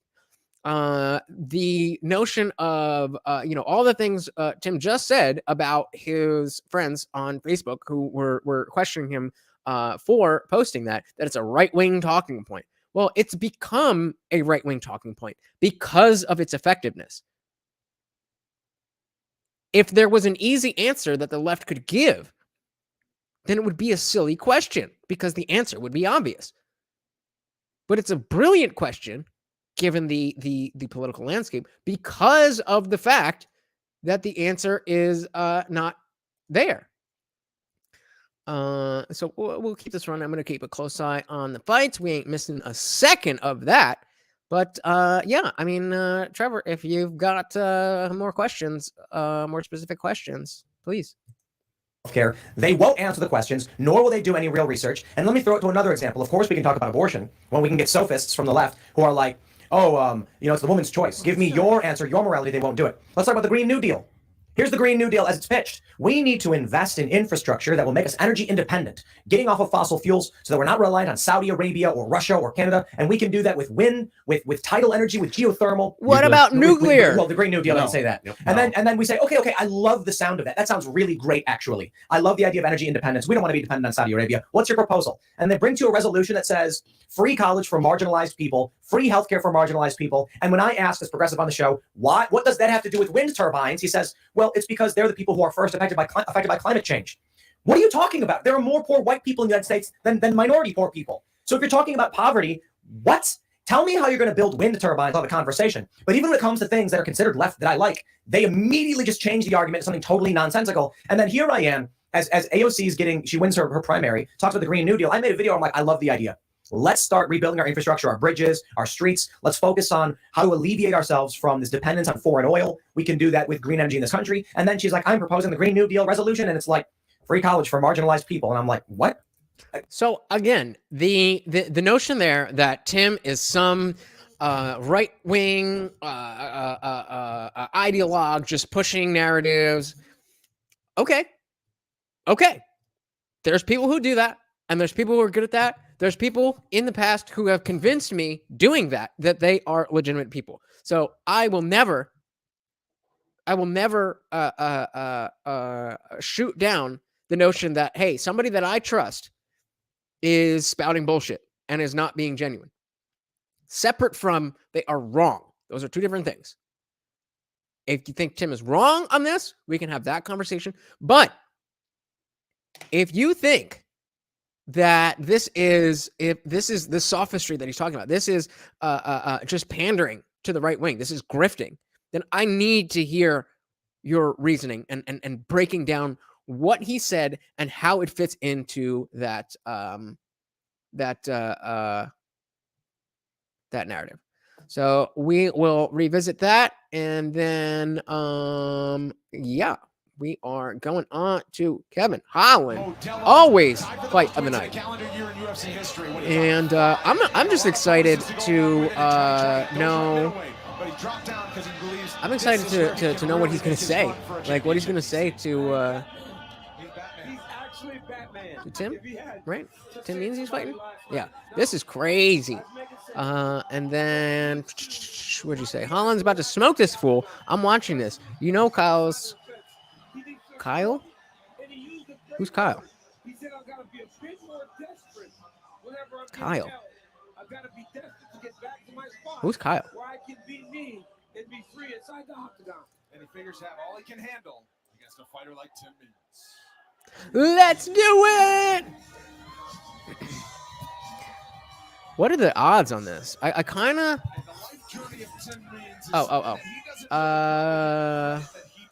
Okay, so I'm watching this. You know Kyle's thoughts on Tim. I mean, kind of. Not really. I think there's a pretty decent level of respect there, going both ways. And I have respect for both of them because they tell the truth as per their, you know, I don't agree. I agree with Tim a lot more than I agree with Kyle Kalinske, but I appreciate the work that Kyle Kalinske does because he's bringing a different perspective to things that I feel I can trust. He's being legit.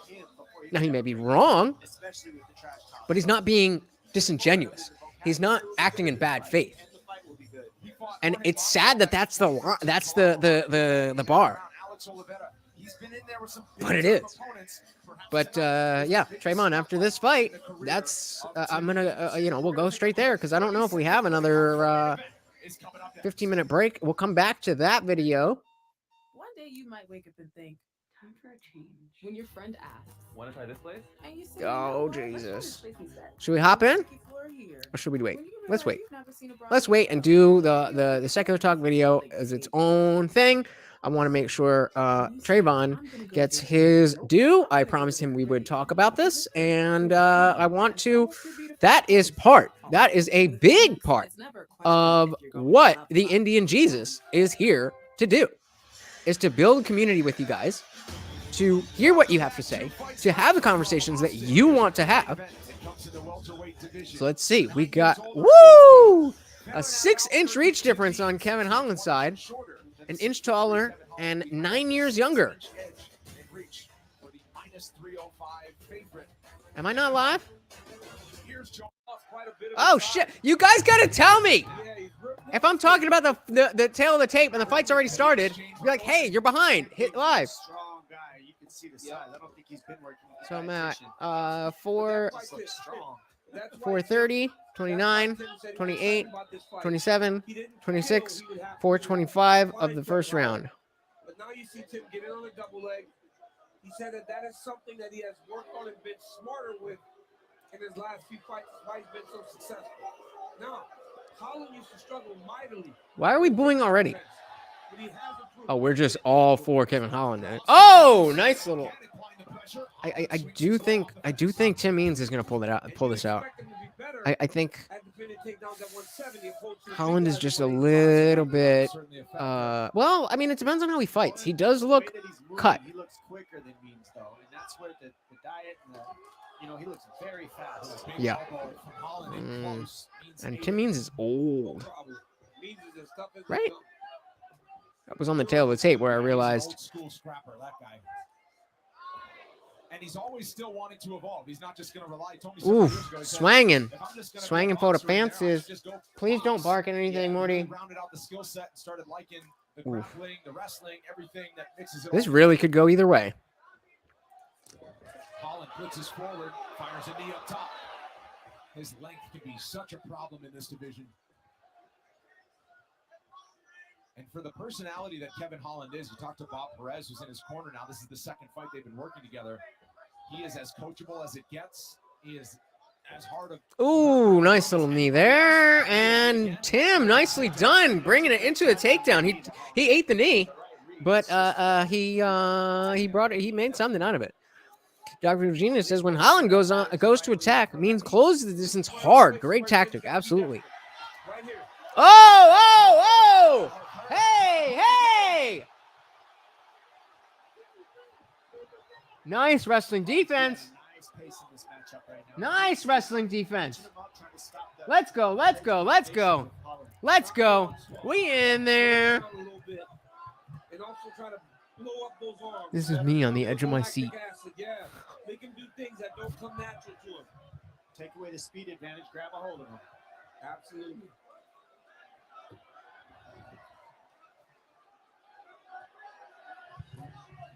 Two minutes to go, round one. Crazy to think this is the 15th appearance for Kevin Holland in the UFC. Damn, 15 fights. Promotion in 2018. Man, the pace this guy keeps in his fights. Trayvon's calling it. Trayvon's calling that left hook. The left hook gonna put Tim out. Let's see. I'm watching it. This is another one. Just those feint, bam, straight In left. the first place when a lot of people wanted no part of Ooh, Thiago nice Santos kick to the away. body, and All on again. short notice said, give him to me. Whoa, swinging and banging, swinging and banging. Oof, shut down that body kick that was You hear him coming. talking out there a little bit in the octagon. You heard Tim talking right back to Kevin Holland. Holland's doing well, but when does Holland not do well in the first round? He said in the meetings he would talk back to him. But it really is scaled down how much Kevin Holland and how much energy he spends talking in the fight. There was a fight where he was talking to Habib so much, and the whole time he was losing the fight. And I think that was a learned experience for Kevin Holland. Oh, the kick got through. Ooh, nice little combo. With the head movement at the end. Yeah, smile. You earned that smile, boy. Yeah, boy. Both of these guys jawing at each other. Oof. I can't even tell who's landing sometimes. They're throwing at the same exact And time. honestly, if you're mean, you want to start fighting his ego a little bit because he's so fast. If you can get him to start playing the game, standing in front of you, it may give you more of a chance. Yeah, to me needs to disrupt Kevin Holland's rhythm. Ooh! And again! Oh! Takes him down, but do something with it. And he gets right back up. Were you being good up there? What did you do? Through the first 5 minutes for Tim Means. Round 2 coming up. Beautiful round. Oh my God. I mean, you definitely have to give that. Where the fuck did everybody go? You definitely have to give that round to Kevin Holland. That's for sure. Does anybody disagree with that? Does anybody disagree with 2019? Oh, because you crazy. You crazy. Freedom for kids, control for parents. One bank with Yeah. choice for both, all with no monthly service fee. Facts. Make more of what's yours. When you enter Sunglass Hut. Wait, no, you don't think Kevin Holland got that round? Is that what I said? I forget what I said. I'll be asking questions and then forgetting what I'm saying. Trayvon, I think you were on that live stream when I was on Jesse's channel, and I was like, put a 1 if you want Joanna, and a 2 if you want Wei Lee, and then I forgot what the numbers were. So what question are you answering? I completely forgot what I asked. There's a pair for every version of you. Sunglass Hut. Find every shade Look at him. of you. Look at him. He's right here. Look at him. Look at this little bastard. Come here. High five. High five. Morty, high five. Morty, high five. Yeah, what a good boy. All right, round 3. Round 2. Round 2. Round number 2. Dom, what does Tim Means need to do to get himself back into this thing? He's doing it. You just gotta keep going to the body of Holland. Holland's doing a really good job moving his head and getting out of the way. So the way you dodge that is rip the body of Holland, stop aiming at the head. What do you mean you don't have that fight aired? This is the fastest he's looked. He looked very Well, sharp. I'm at 430, 29, 28, 27, 26, 425 of round 2. What do you want, Mort? I don't have anything for you. Fighting well for the first half of that round. And Holland I really gave you so started many to fucking treats already. mount some momentum towards the latter stages. Means has always had that one round or that one punch power though. He Oh, okay, okay, okay. big shots. But right now, Holland's overwhelming with offense and speed right now. Combinations. Yeah, Mike, I'm not sure what this means, but I'm here for you. I'm commentating the best I can. Do to touch on that fits is move forward. Right now, being on his heels, he never fights well moving back. He's a forward fighter, and Holland's doing a good job moving it back in this round. Gatorade. Ooh, what was that? Whoa, whoa, whoa, that hurt him. Oh, is that a Dars? And he taps! And he taps! It's free, Michael. This is free. This is a fight night. Just pop on ESPN Plus. Unless you mean you don't have ESPN Plus. He looked very professional, the way he trained his body, the way he trained his speed, his combinations. He had the right game plan. To rock Means like that a couple times in the jump. Woo! He did transition it. Beautiful. Woo! So Trayvon, we just gonna hear the. We know Kevin Holland's gonna say some wild shit on the mic, and then let's see what this video is, and then we'll get if we have time, or once the fight is done, if you guys are down. Not like I haven't been sitting here for fucking. I don't even remember. I think I came on at like 2 p.m. It's now after 9. Not to just throw punches, put him in a position where he could choke him. Was a great job by Kevin Holland. Well, Kevin Holland is known for getting it done with the striking. What, you need to go outside? No, you can wait. There's one more fight. Okay, you know what? Second UFC fight. All smiles for the I can't. You gotta wait more. Bright shining Kevin Holland. We'll make it official next. Trayvon with the puns. Did him doity. Did him doity like a doity boyd. But that was great. That was great. I didn't expect that to be, Kevin Holland is getting better. Kevin Holland is getting better. He's not spending. It seemed like, the shit talking, just talking to his opponent during the fight. It seemed like that wasn't really affecting his performance in the sense that, he was wasting so much energy. It seemed like he had the cardio to be able to do that. And that was such a significant part of his performance that it made sense that he was doing that. But after seeing this fight that we just saw, where Kevin Holland didn't say a goddamn word. He smiled a couple times, but he didn't say a goddamn word. I don't know. Yeah, right? I don't have what he's having. Kevin cooked the Boyd. The Boyd. I'm about to make some food after this. What time is it? 9 o'clock? Yeah. About to make some food. All right, let's see what he's got. We know Kevin Holland's gonna drop something on the mic. Let's make this co-main event result official. Here's Joe Martinez. Ladies and gentlemen, the Darce Choke submission comes officially 1 minute, 28 seconds. Round number 2 for your winner, Texas's own Kevin Trailblazer.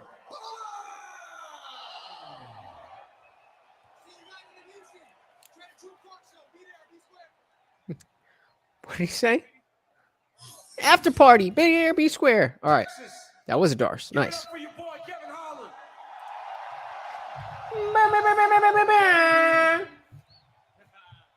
Two fights at welterweight, 2 finishes. Kevin Holland, you found your home. Yeah, I was quiet down a little bit on that. Yeah, two wins at welterweight, both in the second round. I need to get you guys some first round finishes so we can go get whiskey a little earlier. But what's up, Texas? I ain't fought here in a long time, baby. What's good, Texas? Yeah! Kevin, let's take a look at some of your work up here. My man, you were so patient. You defended takedowns, and you took your opportunities when you had them. You landed a big right hand, hurt him, and you jumped on that Darce choke. Did you think that you could submit Tim Means?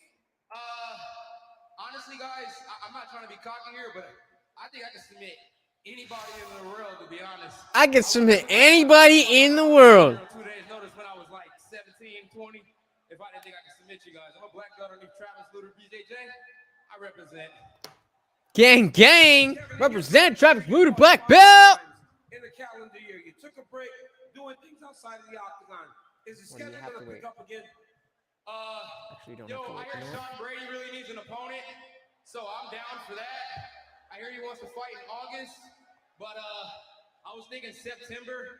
So, Sean, if we can figure something out, that'll be my 3rd fight this year, and I still got time to do 2 more. We don't slow down, we step it up. 5 fights. Great job. Absolutely. Fantastic. So, yes, Tremont says Kevin is one of the homies for sure. Absolutely. Dr. Evil Genius chimes in with, yes, Holland can defend against takedowns from guys closer to his walk-around weight than guys that have to cut. Oh, there's Rogan. Whoever said it. I doubted you, but you were right. Yeah, I didn't realize that. I knew he fought at 185 and didn't cut weight, but I didn't realize that he was going to commit to 170, which he should have done to begin with. That's crazy that he didn't do that. So here's what we're gonna do. You see that right here? What I'm gonna do. Why did I do that?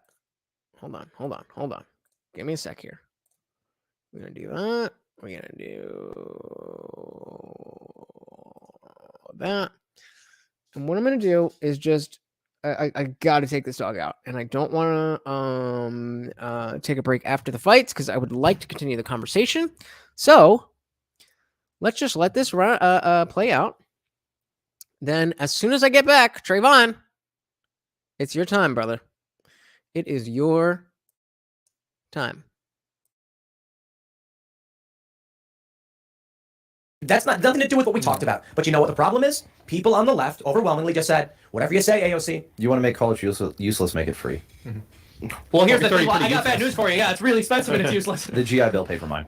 Well, the other thing is that when they couch all their arguments in platitudes and then they don't have to get into the specifics, then it leaves that open, right? They don't get back. It's like, well, what is a woman? A woman is, by definition, somebody who feels like a woman, blah, blah, blah. And then it's like, well, what if somebody feels like a cat? Are they a cat, right? And then it's like, well, what are you trying to say? That, a woman is a cat or a trans person is an animal, right? They go into all their little games, right? Because they don't want to they don't want to corner themselves. Their response to Matt Walsh and what is a woman is a person who identifies as a woman. Okay, is a cat a person who identifies as a cat? No, a cat is something very specific and quantifiable. I mean, woman and man are as well.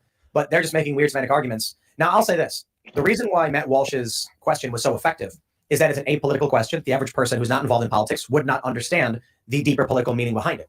They simply see someone say, what is it? And they go, oh, yeah, I'm giving my answer. But when you look at the political debate and you see someone go, well, actually, the thing is, you go, what? Yeah, that's weird. When you ask somebody a basic question and they talk down to you, yeah, I think he did a stoic job holding his face. So this is the issue I see. We talk about this comic. Ian mentioned it several times, where there's two people, and there's a 6 from one perspective and a 9 from another perspective, and both people are looking at it from other directions, pointing at it saying 6 or 9. They can't tell. They're looking at the same thing from the other side. And sure, but what I see here, especially with what we do, is I'm staring at that and I go, that could be a 6 or a 9. And they go, you're a bigot. It's clearly a 6. And I'm like, I understand why you think that. I'm saying, have you tried looking? No, it clearly is. And okay. Yeah, but also, whoever put it there in the first place didn't intend for it to be a 6 or a 9. So the comic is a view from above fallacy. The comic it's the same thing with the blind men touching the elephant. One man touches the ears and he's like, oh, it's a leaf. And another guy touches the foot and says it's a tree. And another one touches the tail and says it's a snake. It turns out all the blind men are wrong. It's an elephant. So the metaphor sounds nice. Oh, you're so enlightened because all these blind men can't tell that they're touching an elephant, but there's an elephant because you said it was in the beginning. What happened when they went under the hood? No, let's not go there. It's the next sequel for Jurassic Park. Well, no. This is also, when it comes to Matt Walsh's film, part of the brilliance of it is that, look, I was following this on Twitter, and I follow Matt, so I saw people tagging him saying, I can't believe Matt was willing to keep this interview in his film, even though he got completely scorched in it. It's like, what are you talking about? Yeah, because they literally saying more buzzword means you won the argument because you sound smart. They didn't even sound smart. You could tell they were saying nothing. Have you read their blogs? I've seen some of the responses, and they're really pathetic. But I want to make a point. You were talking about defining what a cat is, and they can do that. I think what's even more fun to ask them is, why can't you identify as being part of a different racial or ethnic group? Because that actually does exist on a spectrum. Sex doesn't. But racial identity does. Like, someone can be like a man and a woman don't have like a half man, half woman. Bro, baby. I've tried that before. Talking to these people. How do they respond to that? I'm actually Japanese. Identify as Japanese. I'm 5% Japanese. True story. 20% Korean, 5% Japanese. I'm more do your native. ancestry. I'm more native. Come on, no. All right, but like, who is it? So when I said they go, no, you're white. My God. One fella in here who said no matter what. Oh my goddamn show. Yeah. Oh, yeah. And I was like, I remember that. We had a guy in here, and I was explaining, like, I've experienced racism. And he was like, no, you haven't. You're white. And I'm like, well, I'm actually, part of these other things. Did you say you don't get to, even if you are? Did you say that how many buzzwords you use makes how smart you are? Balancing the ticket, bellwether state, blue state, coastal elites, coffers, dark horse, dark money, earmark, inside the beltway. Am I doing good? Yeah, no, you're red state, war chest, wedge issue. Look at these blog posts on intersectional feminism and critical race theory from the early 2010s, and it'll be a simple question like, what is racism? And then you ask someone on the right, and they'll say positive or negative prejudice based on someone's race. It's like, oh, okay, so like I understand that you could be. All right, we didn't break the internet or fuck up the stream. So, well, beautiful, beautiful, beautiful, beautiful.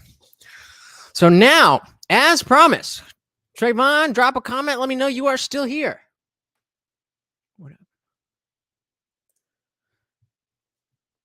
Is Trayvon in the building?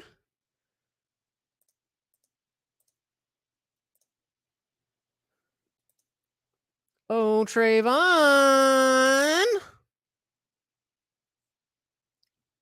Saw you at 9:16. That was 5 minutes ago. There we go. All right. So for Trayvon, we are going to watch this Secular Talk video about Fox News supporting oil company price gouging. Let's see what he's brought us. So Fox News, as you guys know, is so concerned with owning the libs and owning Democrats that they're willing to fudge the facts relentlessly in the pursuit of that. No, you go so ahead. Here we have a video. I'll show you. Media Matters clip this out. I'll give you this and some facts along with it. Fox hosts defend massive profits for oil companies amid rising gas prices. Jesse Waters, quote, he's threatening to confiscate. So real quick, Trayvon, I would like for you to, I assume you've seen this video before. So as we are getting to the points at which you think, there's something of, conversational value, let me know that you're focusing on that. And then if you have like specific questions to my position on what he's saying, we could do that. We could do that too. Their profits like some third world dictator. So first of all, let me just say he is absolutely not threatening to do this. He should. That'd be super based, but he's not doing that. Anyway, so let's take a look, and then I'll give you guys some important context that, of course, they're going to leave out because that's their job. President Biden hitting the next target in his endless inflation blame-a-palooza after pointing the finger at Putin, Republicans, and big meat.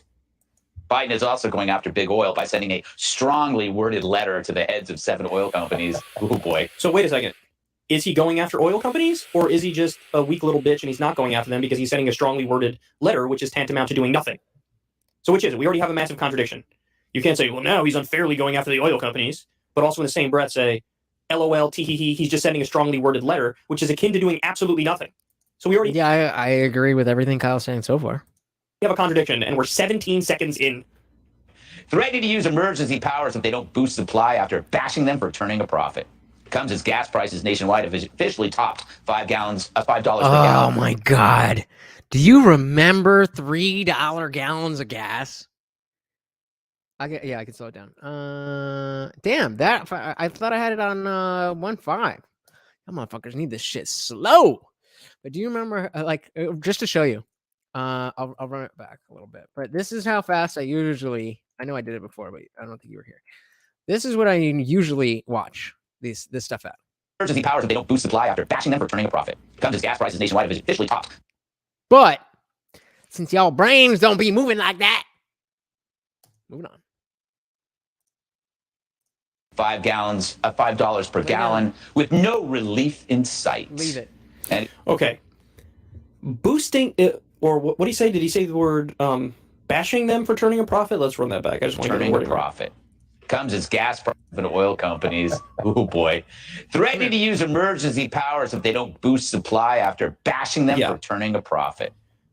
Bashing them for turning a profit. Now, why would he be doing that? Right. Why would he be doing that? Let's see. Gas is over $5 a gallon right now. The last time a barrel of crude oil cost... So if I understand where we are, let me just check. Okay, so let's stop there, and you and we can just discuss that aspect. So as far as I understand, what he's saying right now is that Greg, Fox News dude, he is blaming Biden for talking out of both sides of his mouth, saying that the oil companies are boosting their prices more than they need to, and that's a bad I'm gonna need to write it back. But Josh Emmett is looking sharp, but I do not see any way. Yeah. But I didn't stop, Morty. You're not getting another one. Lay down. I'm confused as to what is this dude's name? The dude in the thing. It's Greg's thing, right? But his thing is saying, his point is saying that, not Kyle. We gotta, we'll get into it. We'll get into it. No. I mean, you're right. That is what they're talking about. But I have to better form my question. So they're still walking out. Let me just run this back so I can figure out what that.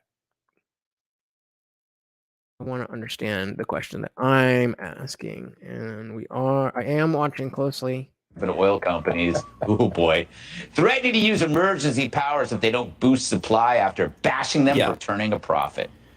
Bashing them for turning a profit. Now, why would he be doing that? Let's see. Gas is over $5. Yeah, so he's saying that he's bashing them for price gouging when the prices are already high.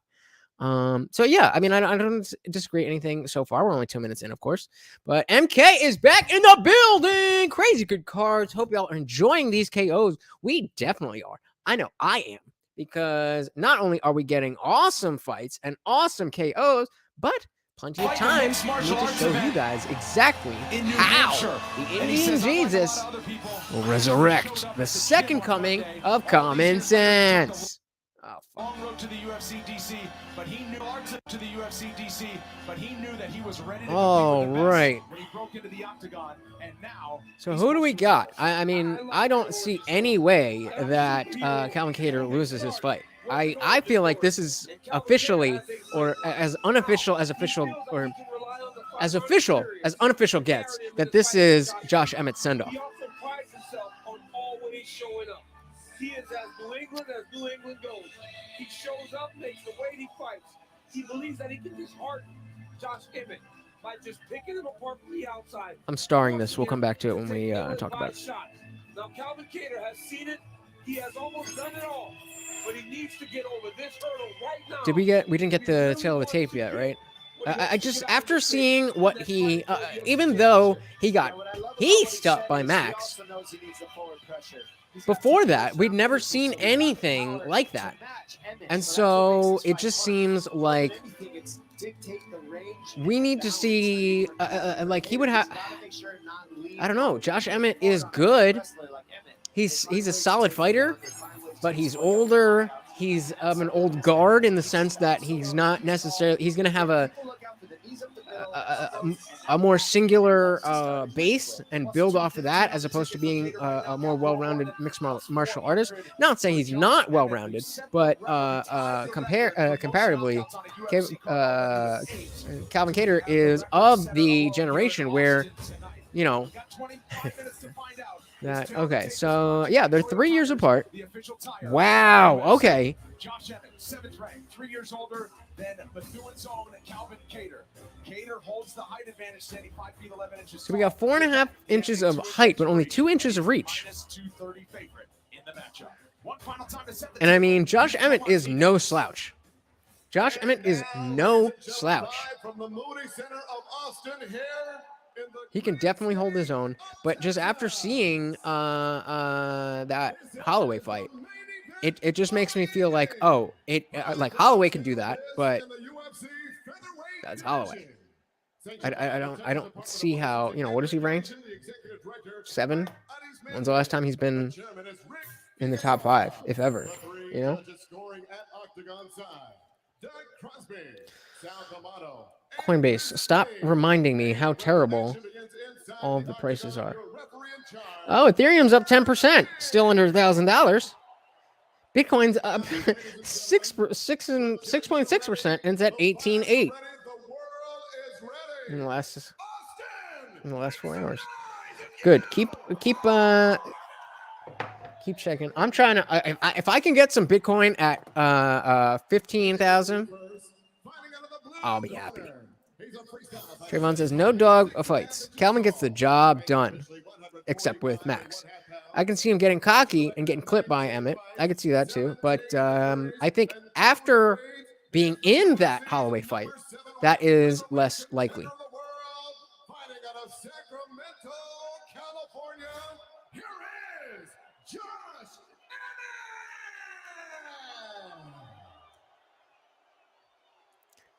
I wonder, is there like a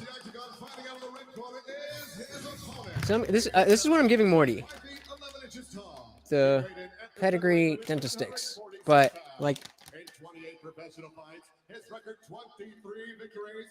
he's had like 3 already. I feel like you're not supposed to have that many. What about one of these? You want this one?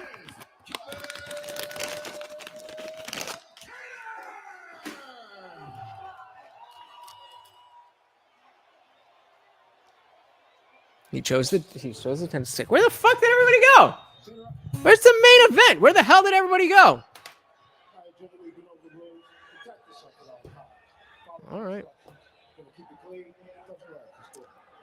Well, whoever's the one person watching, I appreciate you. Anticipation has been building since this fight was announced.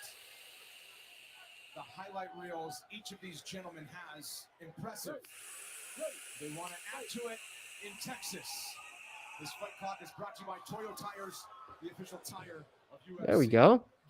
Somebody's back. Was it you, Trayvon? Did you leave? Or was it just you and me, and then somebody lost? Never enough for this motherfucker. Did you really eat that thing already? See how fast he eats this shit. You have one right here, Morty. Come on. I can't be doing that. Cater Mania. His fans travel well. Calvin with more than 50 in attendance. So Calvin Cater's got the rainbow, and Emmett does not. T-shirts.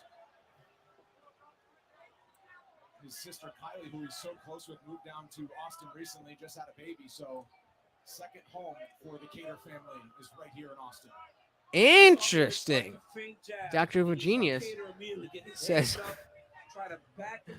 Dr. Evil Genius says Emmett by KO.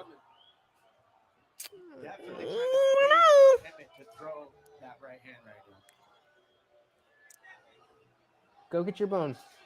Yes. You know how much each of these guys respects each other by the fact that This is how this whole fight's gonna go. That's exactly what I was about to say. The crowd's been a bit spoiled. Yes. Because we are a minute into this one, and you got 2 high-level guys, both that possess insane power, and they can't take chances. I'll tell you though, the ice is paper thin, and once it breaks, they're gonna go. They're both waiting for one of them to make one little overextension. So they All of these just sitting around, and he needs a fresh one just because. Spoiled little bastard. The one thing Taylor can't do is be so afraid or so cautious in regards to the power of Emmett that he doesn't allow for himself to fight his fight. To fight his fight. All right. Finally getting going a little bit.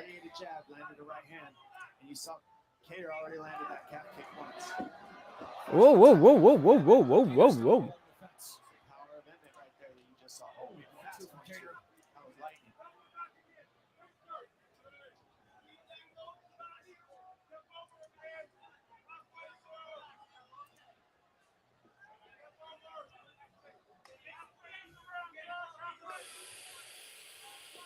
One of Josh Emmett's gutsiest wins came in the summer of 2020 against Shane Burgos when he tore his knee in the first 20 That was a seconds great of the fight. Shane Burgos. Went 3 rounds And toe to Emmett. toe, won the fight, and held up as one of the best fights of 2020.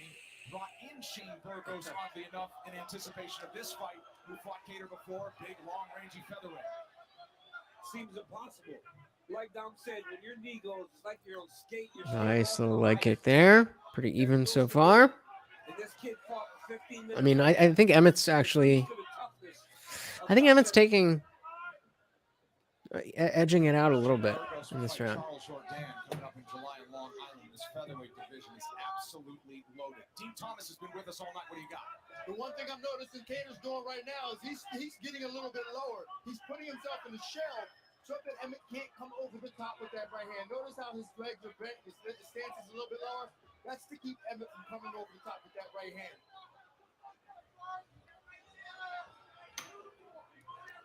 The other thing I love that Cater's doing is you notice he's faking the jab so much, so many fakes, and so many fakes of that right low kick that between those two, it's hard to tell when he's throwing it and when he's not, which makes it hard for Emmett to commit to his counter. The fakes are a big switch up for Emmett to try to read. All these fake jabs, these slow ones. I'm definitely not behind. I just clicked the live button. Just above, I believe, the left eye of Emmett, but on the outer portion, it doesn't appear to be bothering him. It does not take much.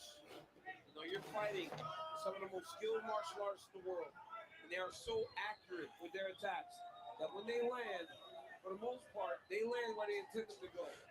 See, oh, yep. You can see Terror on the Prairie, Daily Wire, Terror on the Prairie, Cowboy Cerrone. You want to see him tonight? You still can. They're taking their time. They know they have 5 rounds. You'll see them pick it up in the second. They made some decent reads. The second round will pick up. Well, if you're Emmett, this range doesn't suit you. This is where Cater wants to fight. Cater wants to be at a range where See, it's only 2-inch reach difference, but not really. because of their stances, This is what Emmett wants. That forward pressure is where you're and Calvin's that much taller, it's going to be that much harder for Emmett to get inside. Offers an elbow on the break. One round is in the books. Round 2 coming up. All right, a little bit of a slow round. A little bit of a slow round. What do you guys think? Where are the judges going with that one? Good for you, but Shingles doesn't care because 1 in 3 people will get. Yeah, what is this, Trayvon? What the fuck are you talking about? But no matter how healthy Was or is? your immune system declines as you age, increasing your risk of getting shingles. So what Getting shingles. Shingrix protects. You can protect yourself from shingles with a vaccine proven to be over 90% effective. I'm getting a shingles vaccine commercial. Shingrix. It sounds like a car commercial. When you rock with Shingrix, fainting can also happen. Nobody knows how to score that round? There's only 3 of us here. I'm talking to you, motherfuckers.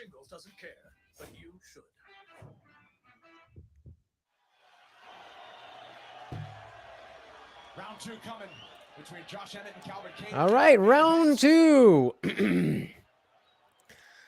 Timing is 4:55, 54, 53, 52, 51, 4:50 of round 2.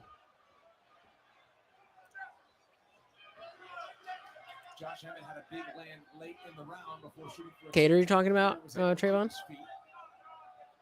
Emmett is riding a 7-fight knockdown streak. That is tied for the most in UFC history. One more knockdown, and he'll hold that record. And a heavy right hand from Emmett. The way he throws that right hand, you know why. Generates a lot of speed with those hands. I'm going to ask Jesse if he'll come to his post-fight on here and then just clip it for his channel. He probably won't, but may as well ask. Takes confidence in the takedown defense to be able to stand there and really get rooted into the ground and throw a punch like that. Because a lot of times, if you miss, you overextend and you're wide open if you take it to the ground. Quick 2-punch combinations 3 times across the octagon for Emmett there.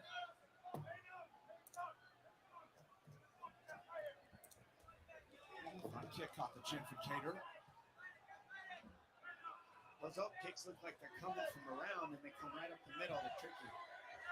Cater did a nice job with that. That kick will keep working for him, just like a jab. In terms of pure boxing, like Cater's much more clean. See that? He's much more sharp. But the big looping shot from Emmett always keeps you on notice, so you can't really get like this, right? If you're Cater, you gotta have these. You gotta these misses. Emmett throws These nuts. air. Cut above the left eye, starting to leak a little bit more for Emmett. Jab right there, that jab right there all night. Absolutely. Absolutely, he's dialed in. As long as Cater controls the range with that jab, it's going to be tough Emmett to land the big heavy ones. Defense so good from each of these guys. Oof, nice shot. Yeah, again, who was talking about Cater's distance? Now he's reading it, the fakes and all that started to open up. Timing of Emmett a little bit more. Yeah, that's why you're seeing that. Starting to look like he did in the Holloway fight. I would disagree with that. He was pieced up. You got to change it up a little bit. You got to start throwing some kicks because right now they're having a boxing match with a better boxer. So that's what you did is the shorter heavyweight. You would kick your way to your hands and then wrestle from there. Yes, that's what we can see Emmett do as well. Kick your way in, follow your hands behind that, and then wrestle after that. Step in elbow has been a weapon for Cater in the past. Just tried it for the first time there. Emmett responded. I think as long as he can keep his distance, but you know, Josh Emmett may not be the best at getting inside necessarily, but he absolutely can get you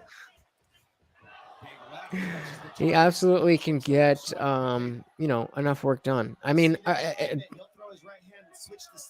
Emmett's wearing more damage than Cater is.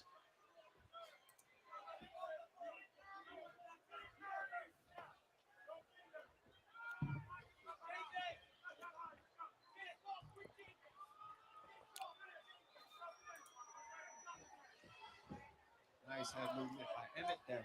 Gotta be using that head movement when you're a shorter man, especially with the jab of Cater, and he's using it good, doing a good job creating that. Oh, the forward pressure. When Emmett's forward, he's successful. Whoever moves forward is successful in this matchup. Yeah, as long as he's. I think he been had it. Oh, look who's in the building. What is going on, brother? You are muted. If you just unmute yourself, we will be able to hear you. The one thing you do see though is when Emmett lands, he knocks Cater off balance. No? Cater's kind of poking at him. Alrighty. Fair enough. Nice right hand. 40 seconds to go in round two. Emmett tried the takedown to maybe seal round one unsuccessfully. In the closing seconds, we'll see if that's the game plan once again. Nice. Drops the body and follows it up top. Step in knee for Cater. That was a beautiful knee by Cater. Another one. Let's try again. You are muted. Unmute. Oh, there we go. All right. I don't want it to be too loud. I'm watching the fight. All right, that's cool. That's cool. As soon as the fight's over. Word up. Dr. Evil Jr. says, helps him to see Josh bruising, bleeding. Alex is in the building. What's up? But we need a video on what's going on with Emmett's torso and body. Has me confused. What do you mean?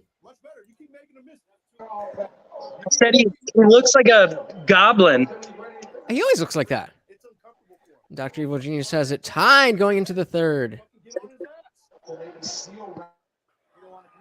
Who are you rooting for in this one?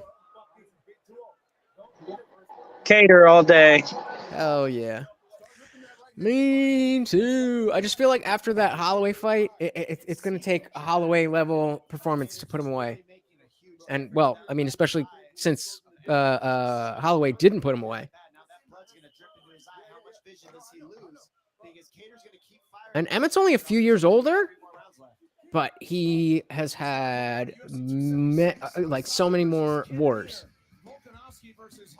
But yeah, Alex, his torso has always, that's always how he looks. Plus, when you get to a certain age, you just kind of, you don't have that look anymore. Oof. Coming on a little bit harder now. It could potentially be 2-0. It could be 2-0 the opposite way too. It could also be Oh, Trayvon says the left hook's gonna land. Kojo and Alex, we got some people. Trayvon here is one of Jesse's fans who has migrated over to chill with the Indian Jesus. That's the other thing we don't know. Also, but yeah, they definitely don't know the score. Dean Thomas, what do you know? Well, I wanted to speak to that. Is that it's not safe to tell your fighter that you're up 2-0 at this point. Unless we have open score and it's not safe, I would never do that. Yeah, good point. It's not the smartest thing to. We all hate, though. We hate open scoring around here. Oh, I don't mind it. At least they know where they're at. Big right hand. Ooh, they're both swinging, both landing. Emmett's landing way more than he was before, but Is huge. Because when Emmett lands, he moves him around. Yep. Just flash the Aaron Bronson agrees with Dr. Evil Genius. Ryan Frederick does not. 2018 Emmett. I can't see 2018. There it is. Look at the tweets coming in. scores on Twitter are all over the place. Big combination from Emmett. Well, we thought it might be a story of Cater's volume against Emmett's power, and Oh yeah, we saw that in the that's what defines him. It's his toughness. That Holloway fight, I assumed he was going to tip out. Wasn't really adding much. I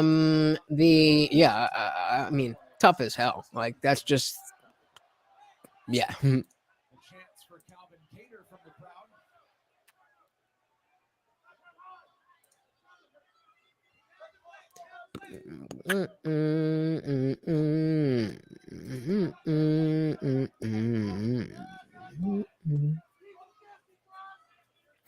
Yeah, I don't know. I feel like that's.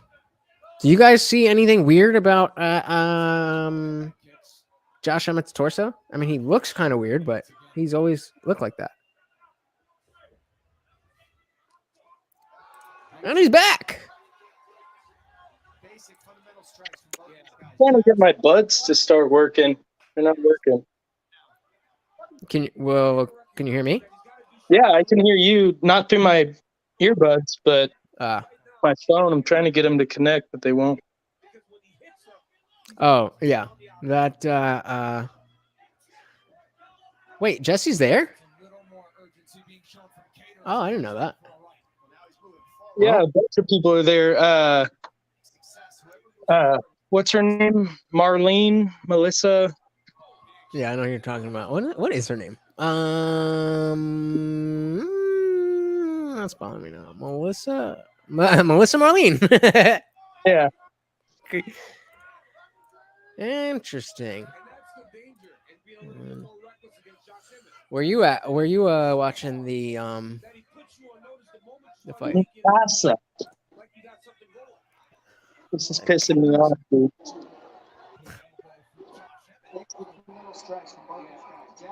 A lot of times the StreamYard will come through your phone as media, and when you try to adjust it, at least on Android, when you try to adjust it, it'll adjust the ring volume as opposed to the media volume. So I don't know if that'll. Yeah, let's see.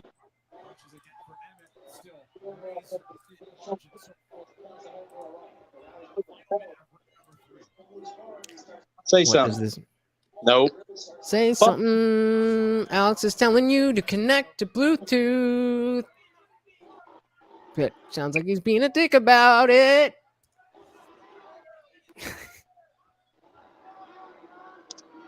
Ooh, rough body shot right into the uppercut. And lands again. Starting to taunt him. I'll hop back on in just a sec. All right. Try to restart. Coming. Can't handle it. 5 seconds in the third round. Let's go, baby. How do we score that round? That definitely could have been Josh Emmett's round. I'm not saying that I think it is. I just.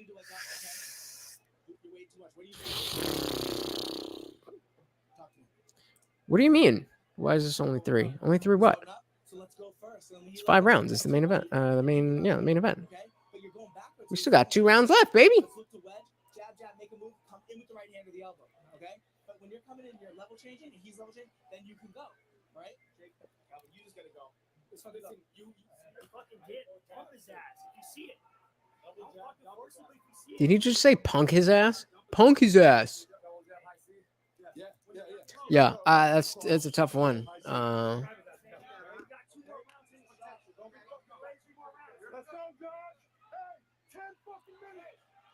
Ten fucking minutes. Hello, hello, hello. Howdy doody. Good? No good? No. Well, we got 10 minutes left. We are 55, 54, 53, 52, 51, 450 of the fourth round. So let's go first. So keep that two ready, and you go on the middle. Yeah, okay? mega echo coming through, brother. Flip the wedge, jab the elbow. Okay? But when you're trying to switch that up, and you're thinking about something besides the hands. Well, he told him to wake up. Tyson said, "Wake up." What are you seeing out there that's not allowing you to get going? And Cater said he's loading up. So he's being so cautious that coaches tell him, I got two. we're on 4 now, and it could be 29. All right, I'm trying to watch this fight. I have not been watching this entire round. Okay. That's how I think it is. All right, come on, Cater. Put it on him. This is the time to step up. And, I mean, boring fights don't happen, but I haven't seen much happening. Yeah, still getting mega echo from him, brother. Fair enough. That's one thing that Cater does not do enough. He doesn't kick. That is true. A strong kicking game would definitely elevate Cater's game by a lot. You think it's because of the wrestling? Maybe he's cautious that he doesn't want the kick to get caught? I mean, that's the only logical thing I can think of because you usually see a lot of kicks from him. Especially the low kick.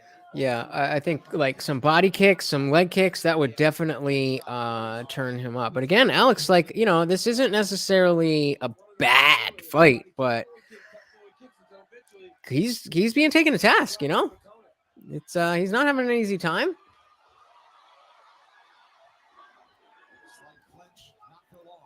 Under 3 to go in round 4.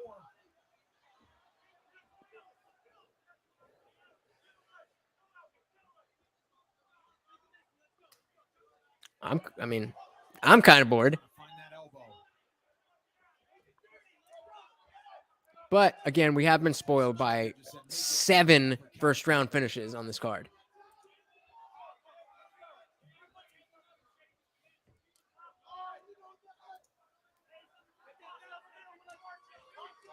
Oh, I don't know if you can see that.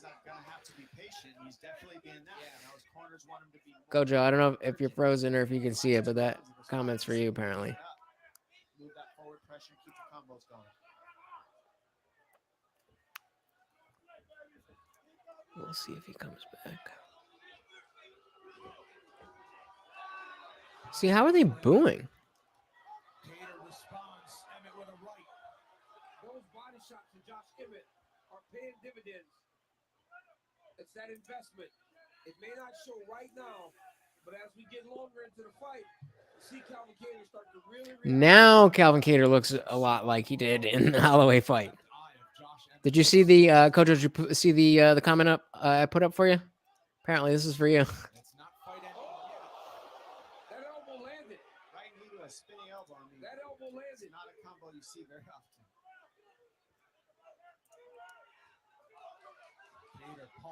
Now I get what this means. Got it. Oh!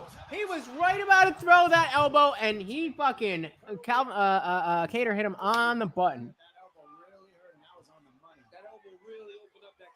This is where you are, Trayvon?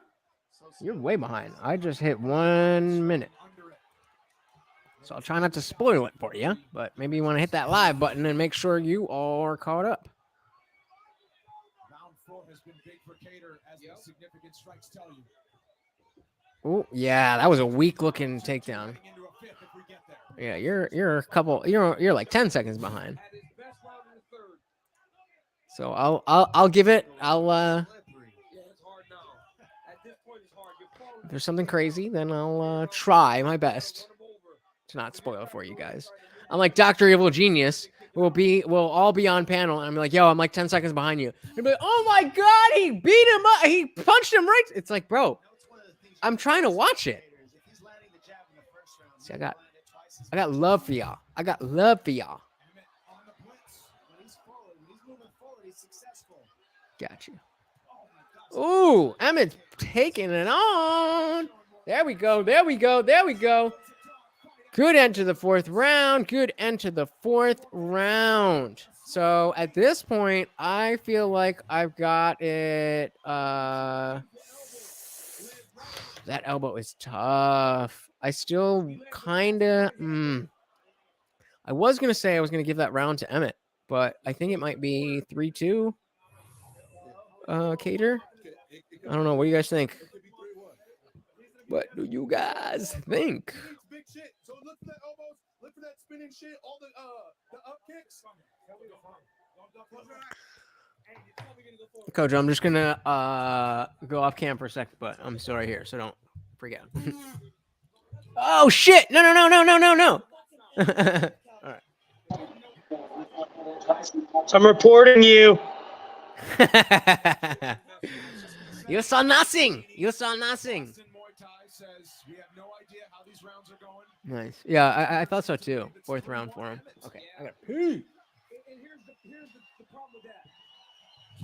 Should I talk to you guys while I'm pissing? Okay, ready? I put my dick in a bottle, let it flow, let it flow. Fifth round. We are at 4:55, 54, 53, 52, 51, 450 of the final round of the main event.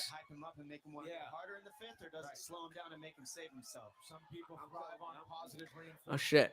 I think Gojo could see me. I want the truth. I hear what you're saying. Yeah. But Josh should keep fighting, right? It's who he is. Yep. Right now, the one who gets this forward pressure in this round is going to. Kojo, did you see my dick? So far in these rounds, I mean, not in the beginning, but maybe. Moves forward, starts landing. No, I'm trying to figure this out, but you can show me again. We'll do that later, baby. We'll do that later. This is fucking. I'm raging right now that I can't figure this out, dude. It's pissing me off. What are you trying to figure out? So I can talk through my JBL buds, but can't hear through them. And I'm trying to figure this out. Yeah, I've had issues like that with StreamYard. I think because it's a website, it fucks around. But yeah, if there's any way you have Apple or Android. I have an Android. So yeah, if you go go to when you turn the volume up.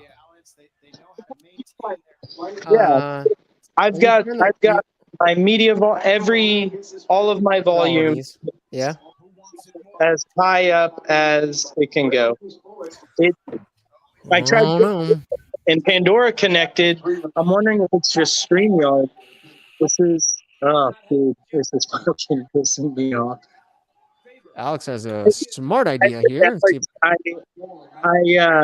I tried it with Pandora and it worked, but it's not working with StreamYard.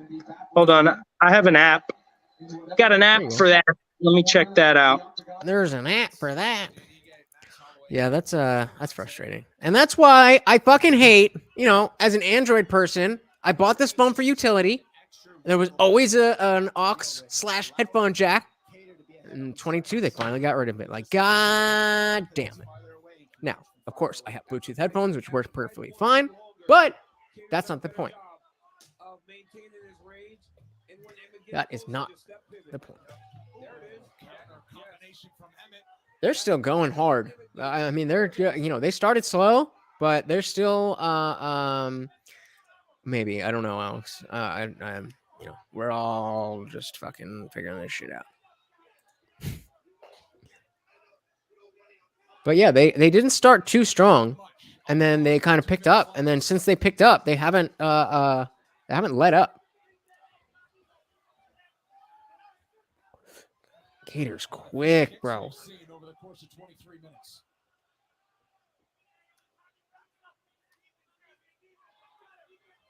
It's been mainly boxing. I mean, it's a minute and a half left, bro. Like,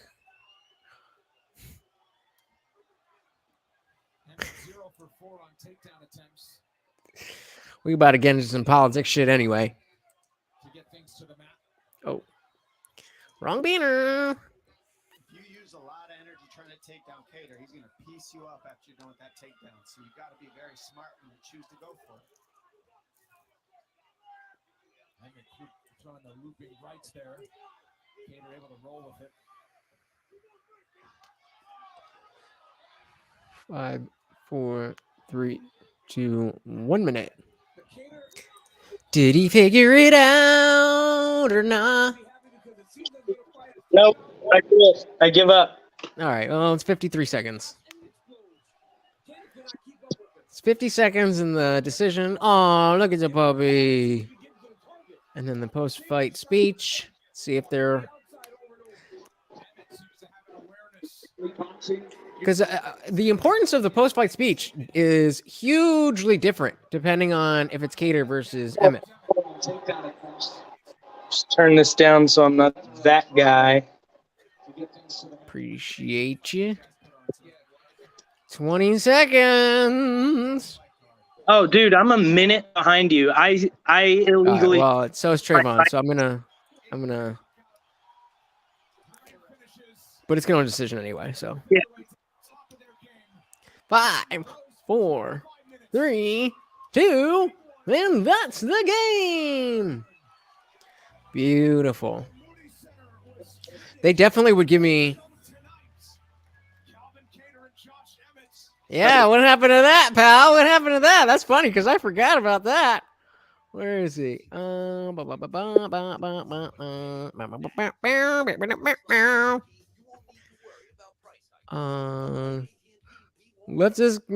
hook's gonna land for Josh Emmett. Dr. Evil Genius says Cater gets round 5. Definitely a hard fight to score. For sure. For sure. For sure. I think it's gonna be 3-2 Cater. But yeah. He's the bigger name. I think it was so close. I think Cater wins.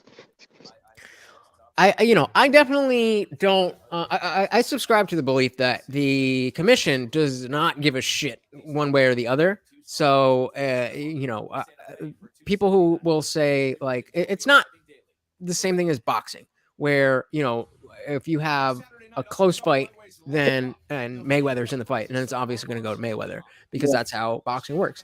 I don't see that type of corruption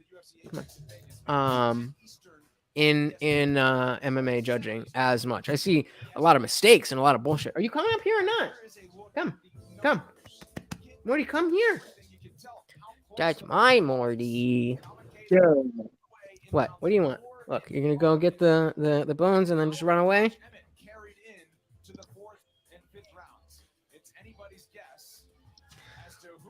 Wow, pretty close.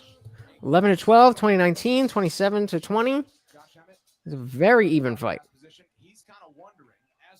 That's weird to look at this frame where you can see Brendan Fitzgerald talking in the background. All right, so I'm trying to be courteous to everybody. So let me know when your scores are in so that I can fucking react. Young Cater. Split decision. Then again, I spent majority of that fight trying to fix these goddamn earbuds.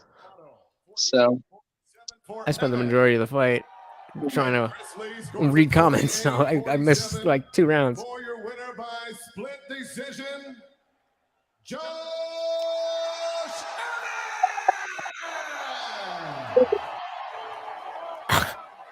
there it is.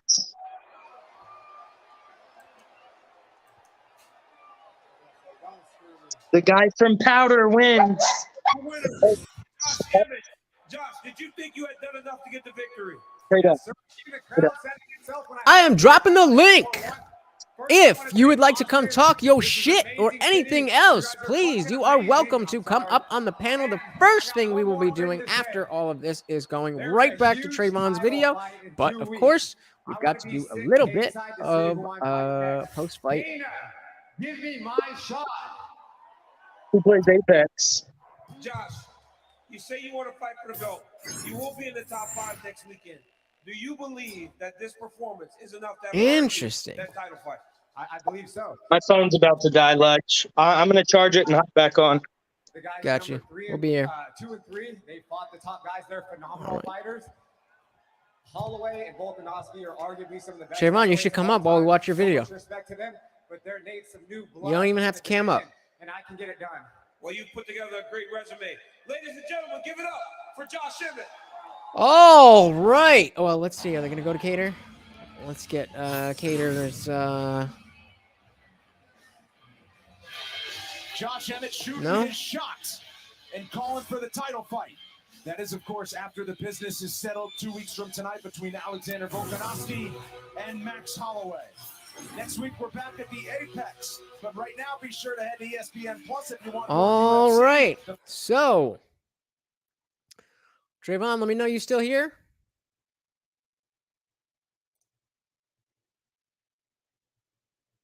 Otherwise, I'm going to do some other shit.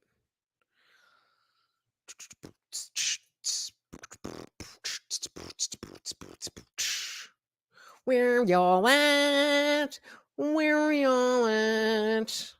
I need some direction. Trayvon, let me know you're here. I'm going to do my own thing.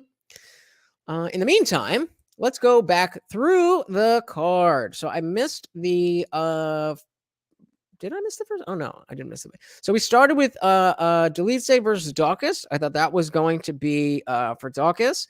We had a first round finish there. We had Phil Hawes take out Duran win.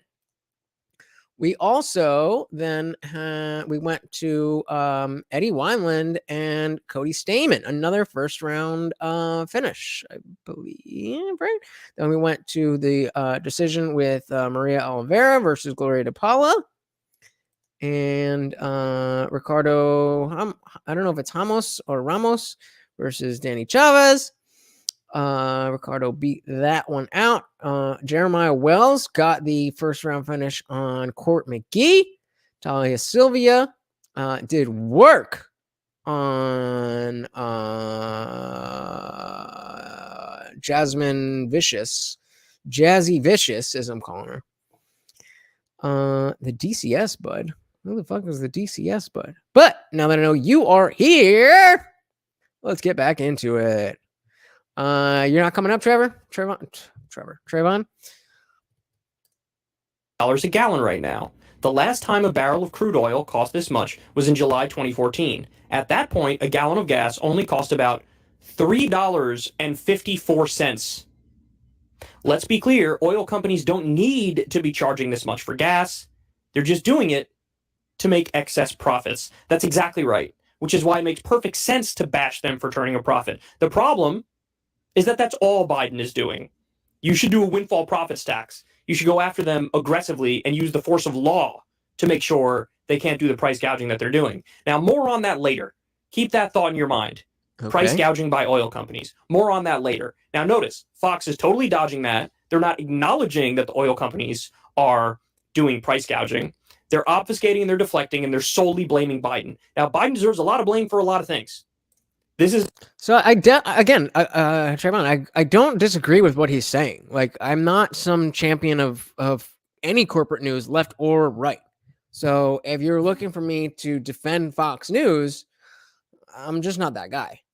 But let's continue. Not one of them. You have to criticize the oil companies in the context of this story, and they're refusing to do it. In fact, they're defending them. Comes as gas prices nationwide have officially topped $5 per gallon with no relief in sight. And if you can't afford these sky-high gas prices, the White House says just buy an expensive electric car. If you filled up your EV. So MK chimes in with, I think that was Cater's win. Close fight though. Y'all have a good night. Any fathers? If so, have a happy Father's Day tomorrow. Thank you for joining us, MK. I really do appreciate it. I hope you enjoyed those. I agreed with you. I thought that was Cater's win. But apparently the judges disagreed. But if you are a father, you have a happy Father's Day. I am not a father, so I will not be having a happy Father's Day. But you have a good one, buddy. Let's see what other thing. Let's do that. Charging, and you filled up your gas tank with gasoline, and you have the same size tank, you would save $60 per fill up by going electric rather than using gasoline. So it's going electric. We're not talking about people who can't afford gas going out and buying an electric vehicle. That's silly, right? That's not what we're talking about. Right? very compelling case. But again, to your point, we want to bring down the price at the point of purchase. Well, she knows money. She has stock in electric vehicles. I will say it is kind of goofy to just be like, well, everybody's just buying an electric car. Well, a lot of people can't afford an electric car right now. The real move would have been years ago, maybe a decade ago, to mandate that all cars are electric by, I don't know, 2025 or some shit. But they didn't do that. So now just like prodding people to do it on the free market it's pretty dumb. It is pretty dumb. Biden's marks are so low on inflation that even CNN is turning on him. How does President Biden's performance rate? Awful. I mean, I knew that was the answer. The answer is awful. I mean, I'll compare it to Carter at this point in his presidency, right? Look at the disapproval rating Joe Biden has on inflation right now. It's over 70%. Carter was not even there at this point in mid-1978. When you're doing worse than Jimmy Carter's doing in the minds of Americans on inflation, you know that they're holding you responsible for the conditions that are currently on the... Yeah, absolutely. Of course, the average American cannot afford a Tesla. But even if you are to talk about, some low-range hybrid, the fact is that the price and the value of used cars has gone up. So unless you already have a better car to trade in, then even a low-level, economy gas vehicle is still going to be way out of your range. The assumption is that if you already have an electric car, or if you already have a hybrid, then you're in the best position you could be if you don't have money to be buying gas. So the assumption is, if you're one of the people that's hurting that hard, then you drive a regular car and you're struggling to pay the $100 to fill up your tank. And then, they're saying, to buy an electric car. It's like, if I could afford a fucking electric car, I wouldn't be bitching about gas prices now, would I? ...ground that are hurting Americans in their pocketbooks. All right, there's a couple of pieces of positive news here that we're overlooking. And I'm going to you first, Jesse. Aren't you happy for Jimmy Carter that he is still alive to see that he is no longer the worst president in modern times? Yes. This is a big... Without a doubt, George W. Bush was the worst president in modern times. Followed... Again, I think okay, I wasn't a lot... I think... No, Reagan was after Carter, right? Who was between the Bushes? That was Reagan, right? I don't know, but I was, well, anyway, point being, I was born in 89, so I wasn't really, like, Clinton was the first president that I recognized as like, oh, okay, that's what that is. So I definitely want to agree with the notion that George Bush is the worst president in modern times. But I give him credit for not saying Trump, because Bush was certainly worse than Trump. Overall, it's just that people didn't, George Bush wasn't tweeting. Closely by Donald Trump. Without a doubt. Jimmy Carter, that's actually after fair. His presidency, has shown himself... That's actually fair. I was, I was saying that it's fine that he didn't say it was the worst, but he said it was close. I had your starred comment here. So Trayvon, you said, so Fox is saying, hey, what's so bad about oil companies making a profit? And Kyle is saying, and Kyle is saying you are and some. What's so? I need a little bit more. Elaboration on that. To be a phenomenally moral man with everything he's done afterwards. The Carter Foundation basically curing like waterborne illnesses in Africa, Habitat for Humanity, building houses. Like Jimmy Carter's okay. Jimmy Carter's okay. I got George to W. this up, Bush bro. I can't listen to this close. is the war criminal bathed in blood. Now, virtually all the modern presidents are, but he's uniquely bad if you ask me. Big deal for him and his legacy. He gets to be here and see, I'm not the bad guy. Yes, the Carter Renaissance. They are greedy, but so is everybody. And that the gas companies charging extra while they see the opportunity for profit is certainly not a good thing, but it's certainly not the heart of any type of issue in America.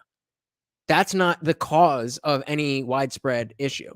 And exactly, not everybody is even doing it. So I assume that's what you meant.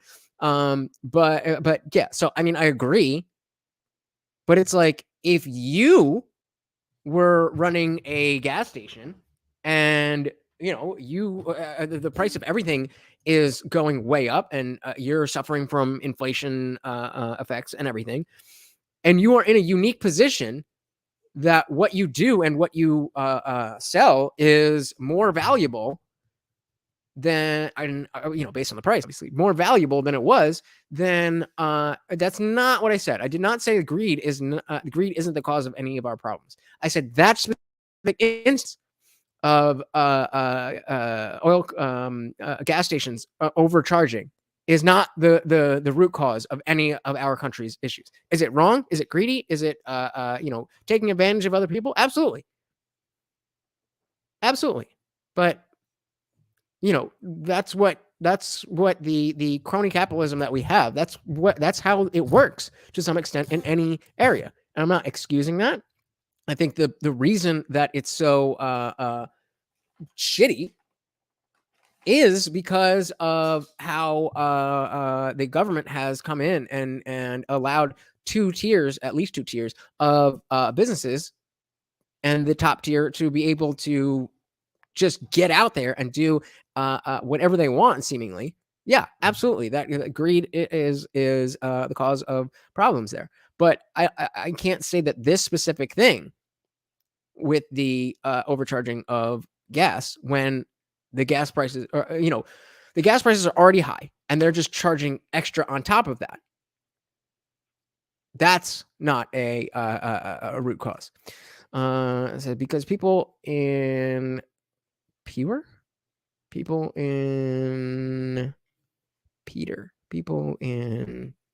Gotcha.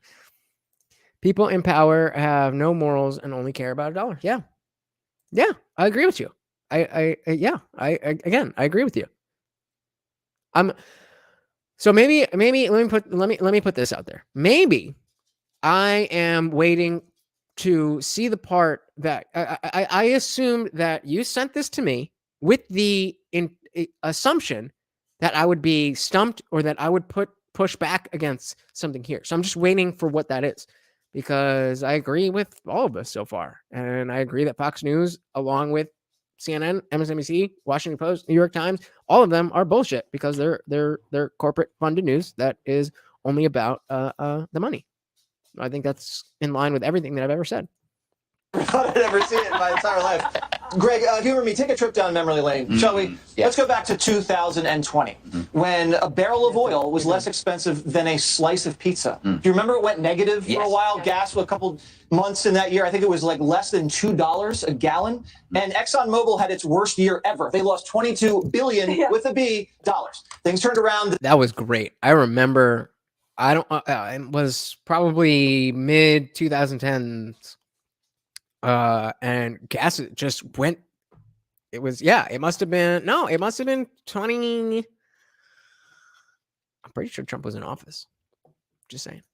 Demand went up, price of oil went back up, and now they're making profit. So Joe gets freaked out because every time the gasoline prices go up, his approval rating goes down, and he starts screaming and threatening these oil executives. Now wait, I thought he was sending a strongly worded letter, which is akin to doing absolutely nothing. And so he's a weak do-nothing president. But now you're telling me, no, he's actually a strong man, and he's going after these poor oil executives I feel so bad for them. Okay, so now we have something to disagree with Kyle.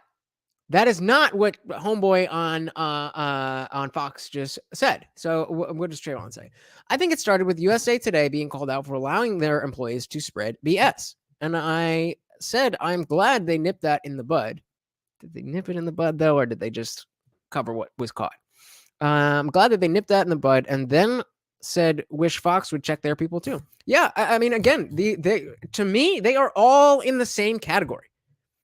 You seem to be thinking of me as a partisan, where I am on the right and I want to champion the right no matter what, and I don't care about whatever values. I care about what I care about, and it seems with the political climate and the political landscape right now, it just so happens that I am more aligned with those on the right of center than those left of center. But that's not because they are right of center or left of center. That's because somebody is telling more truth or less truth. And so what did he just say? Let's just I thought he was sending a strongly worded letter, which is akin to doing So I agree. Sending a strongly worded letter is akin to nothing. absolutely nothing. And so he's a weak, do nothing president. But now you're telling me no, he's actually a strong man. He's not saying that he's a strong man. He's saying that he's trying to be strong. He's trying to push back. He's trying to do this, that, or whatever. That's not him saying, that's not this guy. What is this guy's name? I don't fucking remember. But that's not this guy saying that Joe Biden is strong. It's complaining that this is what a show of strength looks like from a Joe Biden. Sharon says their defense of big oil price gouging was something I'd hoped the people blaming Biden would see, particularly because it's not Joe, it's greedy oil companies gouging during time of need.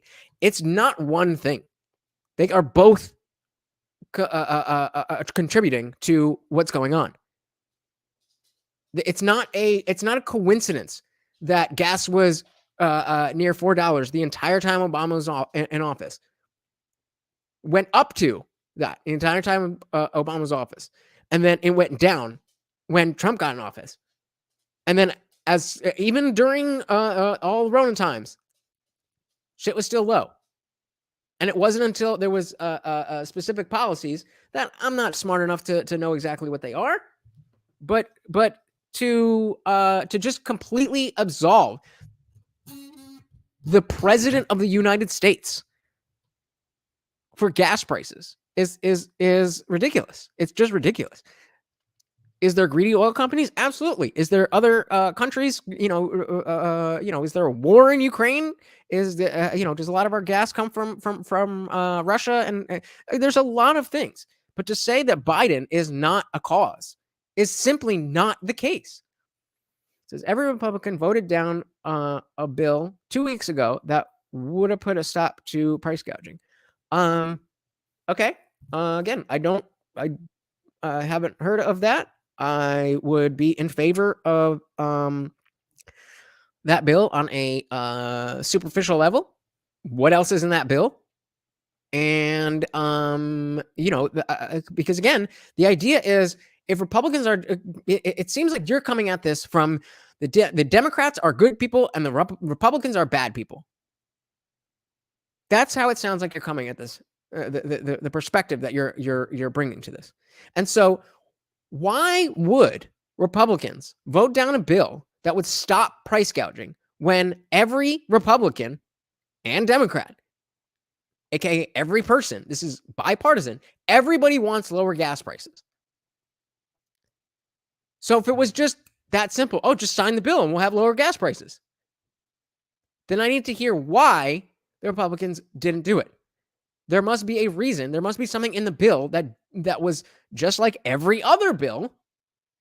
Something was shoved in there that is not in line with the notion of stopping price gouging, specifically so that Democrats can say, "Oh, the Republicans stopped the price gouging bill." When it also said, a free college for whatever.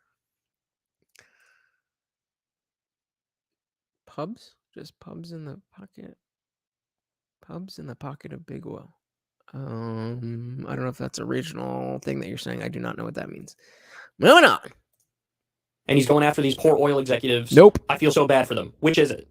No, And tells them to wrong. increase supply. It's not about feeling bad for the oil companies.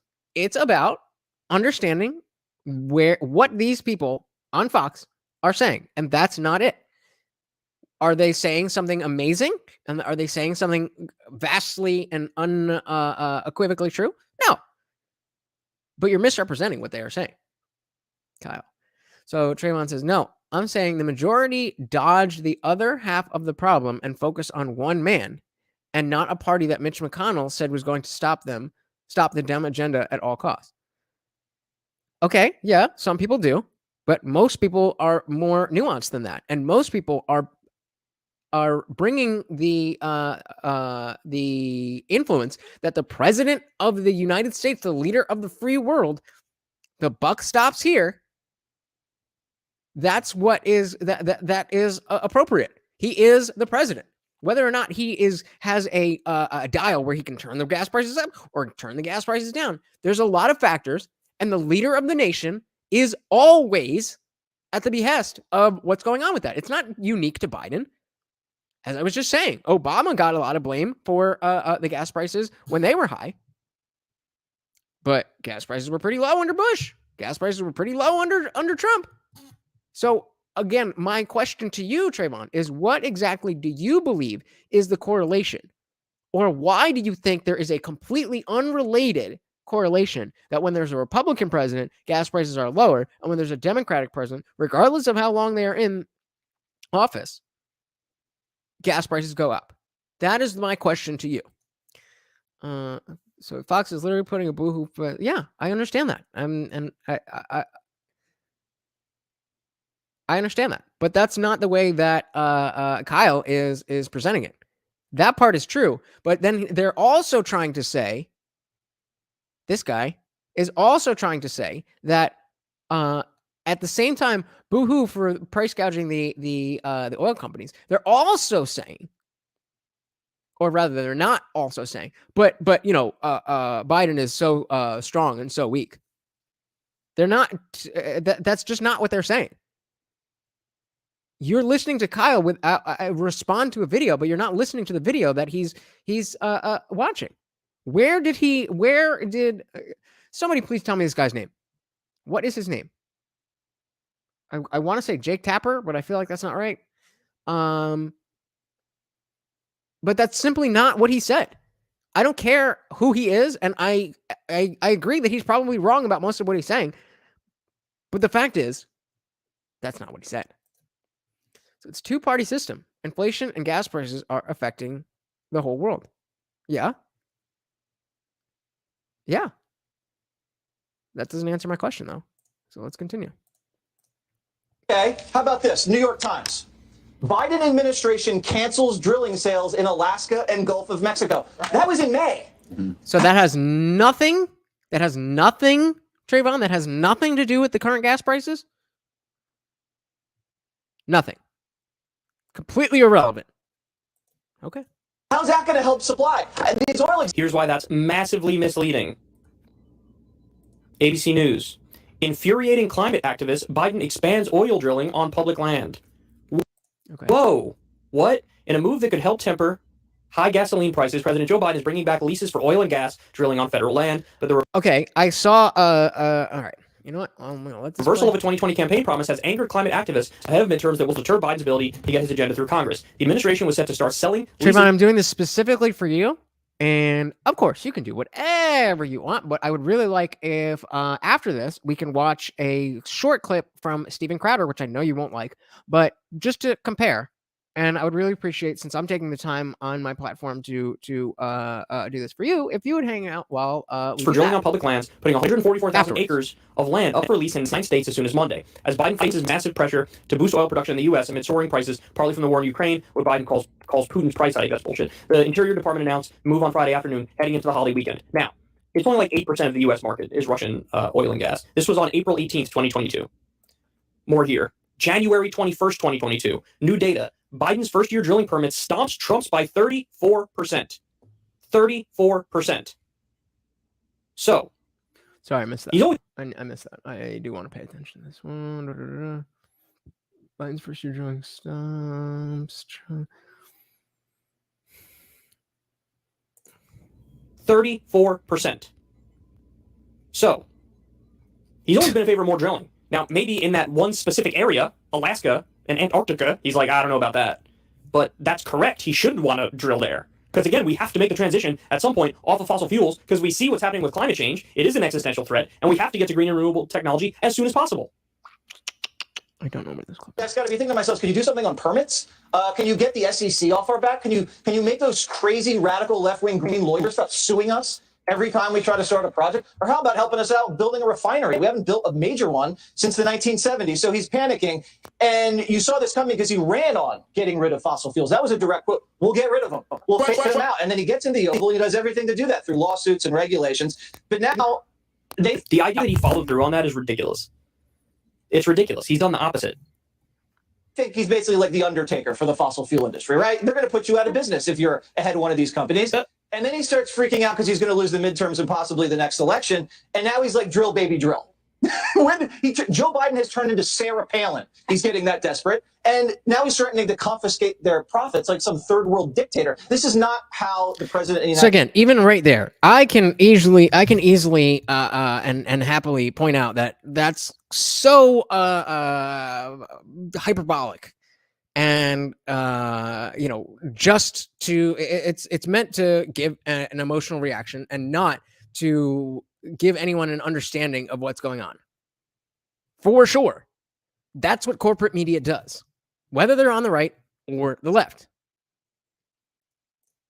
Well, I don't remember enough of what was said to accurately respond, but we got 2 minutes left of this, and then I pulled up the other. United States should be acting. This is not a coherent energy policy. Okay. Like I said, gas is over $5 a gallon right now. The last time a barrel of crude oil cost this much was in July 2014. At that point, a gallon of gas only cost $3.54. They are price gouging. Now, you want to know who's trying to tackle that? Which we all agree is bad. We all agree is price gouging is not a good thing. It shouldn't be illegal because then if you price gouge too much, then people just won't buy your shit. But it's immoral for sure. And we know how immoral corporations can be. Problem, who's not trying to tackle that problem? Well, what do we have here? Oh, look at this, an oil and gas price gouging bill. Democrats. Which includes what? Voted to stop the oil and gas price gouging. 217 voted in favor. 4 voted no. Those are the 4 that are most bought by the oil and gas industry. Republican. 203 Republicans voted no. They didn't want to stop the oil and gas price gouging. So for them to complain and to bitch and to moan and to point the finger at Biden, no, look in the mirror. The people who you defend on a regular basis are the ones who are doing everything they can to keep gas prices as high as possible because, number one, they're bought by the oil and gas industry, and number two, they know it hurts Biden politically, so they want oil and gas to remain as high as humanly possible. So ultimately, this Media Matters headline is exactly correct. Fox hosts defend massive profits for oil companies amid rising gas prices because everything is just trying to LOL, tee, let's own Biden. Yeah. Even if everybody has to pay more in gas. Look, my position on oil and gas is very simple. While we are still dependent on it, I think it should be inexpensive so that working families can afford to live their lives. But we do need to transition off it as soon as possible. As soon as possible. We need to get to work on that ASAP. How? But Fox that's an News has empty no statement. contribution to the conversation other than like Jesse LOL, Waters. Biden There we stuff. go. And as you can tell, as I pointed out a number of times, they've contradicted themselves in the process of making that argument. Because half the time they're like, look at him, he's so weak, he just sent a strongly worded letter. And the other half the time they're like, oh my God, he's a dictator, he's going to come and seize their profits. You can be a weak and stupid person and also what the fuck? Yeah, you can be a weak, stupid person and still be authoritarian. Like that's the beauty of authoritarianism is that it's not based on your physical strength. So he says, have you looked if you're so concerned? I have it pulled up right here, brother. Right here. We will read it in just a minute. Again, I'm not you say that you're trying to have these conversations and show people the way and stuff like that.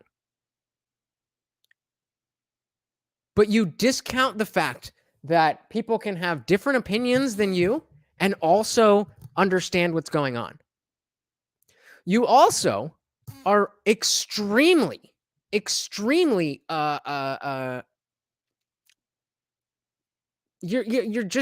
being I'm trying to have this conversation with you. Why are you trying to own me? Let's have the conversation. If you're right, I have no qualms about saying, oh, I don't know, you were right. You don't have to bully me into, or try to bully me into thinking that you're right.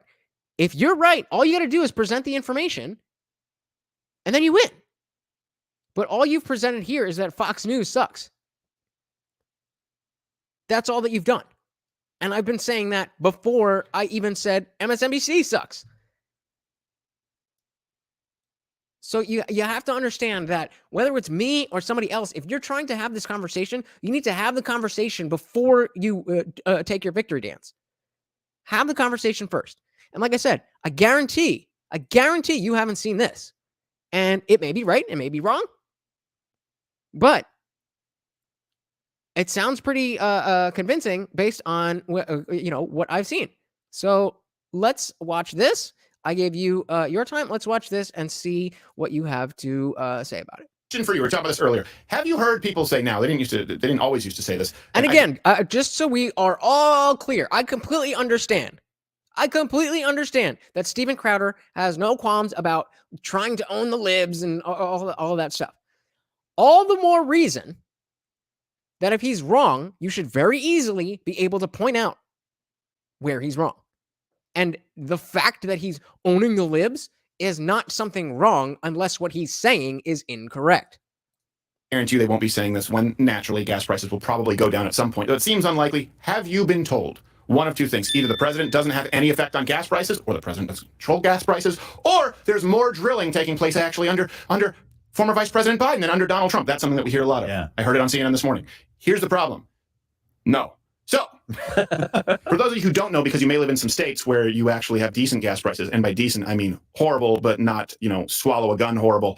It's now reached across the country over $5 a gallon as of Saturday, June 11th. Yeah. There you go.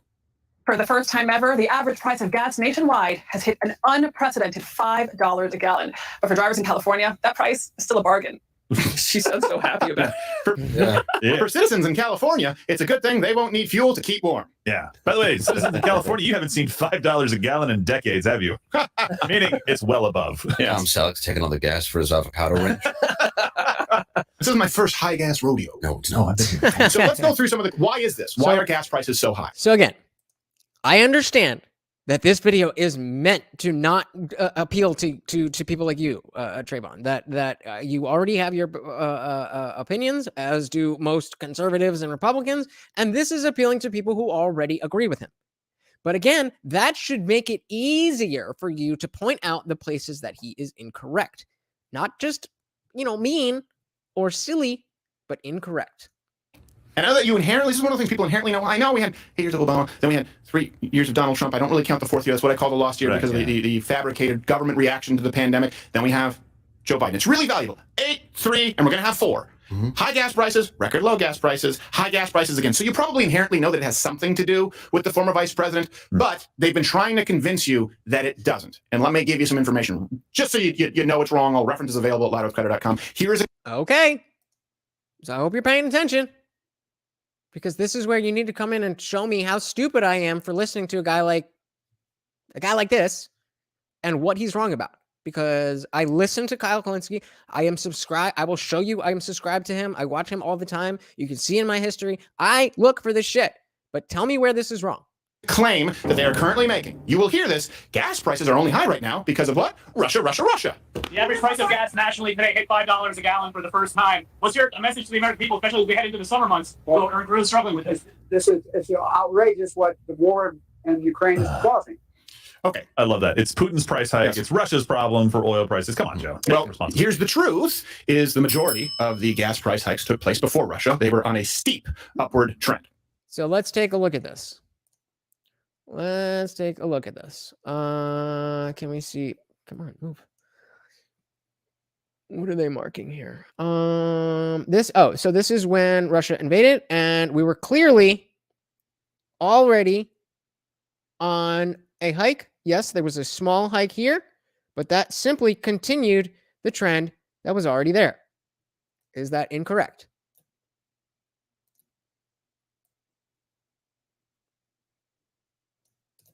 It does look steep. Yes. Jeez.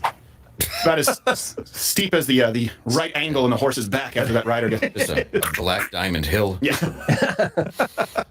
But there aren't even moguls. It's just a straight. No, it's just, there's no bumps. No bumps. So the majority took place before Russia. You know that, and I know that. And that might change, by the way, because the prices are going to continually rise, and that doesn't necessarily mean that it's because of Russia. They were going up before Russia. They'll continue to go up. The Federal Reserve Bank of St. Louis, it clearly shows that there was an increase before the invasion. You have that chart right there. Okay, here's another truth. Since January 18th, 2021, Biden has, and this is important to note because people say, well, the president doesn't have control over gas prices. It's actually probably one of the issues where they have more control than most people, and that's because oil, in particular petroleum, is a highly speculative market. What do I mean by that? Sometimes you say, well, hold on, well, it doesn't have to do with supply and demand. It has very much to do with, regarding prices, projections. Yeah. Right? You're talking about future earnings. And so really helps determine whether you're going to drill, whether you're going to pull back. I don't know. That's what we're watching this for. We're going to watch the video that you sent. We'll watch this, and then afterwards, maybe we'll have a better answer. You will see a rubber band effect sometimes depending on when someone comes into office where gas prices go down just because of policies that may not be enacted for another year or two because they're willing to invest knowing that they'll recoup it. So that being said, former Vice President Biden has taken over 80 actions impacting what would impact gas prices, fossil fuels, largely against them. And here's the thing. Are you really surprised? I know people will argue this and say, well, there's more to it. Look. Again, the rhetoric matters when that directly affects the market. Yeah. Here's former Vice President Biden in his run-up in the election. He was clear. So I just want to give him a chance to respond. And then we can come back. We're staying on this issue. Number one, no more subsidies for fossil fuel industry. No more drilling on federal lands. No more drilling, including offshore. No ability for the oil industry to continue to drill. Period. Ends. Number one. The responsible phase out of fossil fuel production as part of your administration. I guarantee you, we're going to end fossil fuel, and I am not going to cooperate. Okay? Now, before we get to the executive actions, you work for a fossil fuel company. I'll just tell you this. Yeah. Let's say the president said, I guarantee you, I will end Louder with Crowder. What do you think I would do? I would say I've probably got another year until the next tax day where I get an auditing that destroys me. I'm going to pull back and save my money right now. Am I going to invest? Am I going to hire more people? Am I going to expand? No. Would I start drilling more? No. Would I invest in more equipment? No. Would I make more hires? No, of course not. You wouldn't increase the supply. You would reduce it because you try. So that's claim number one. That's claim number one of how Biden has affected, not caused, but affected the gas prices by openly saying and campaigning on the fact that he was going to end the fossil fuel industry.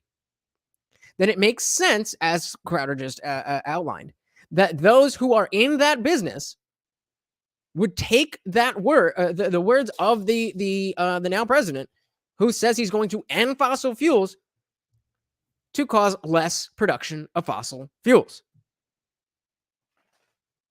Please tell me where that's incorrect.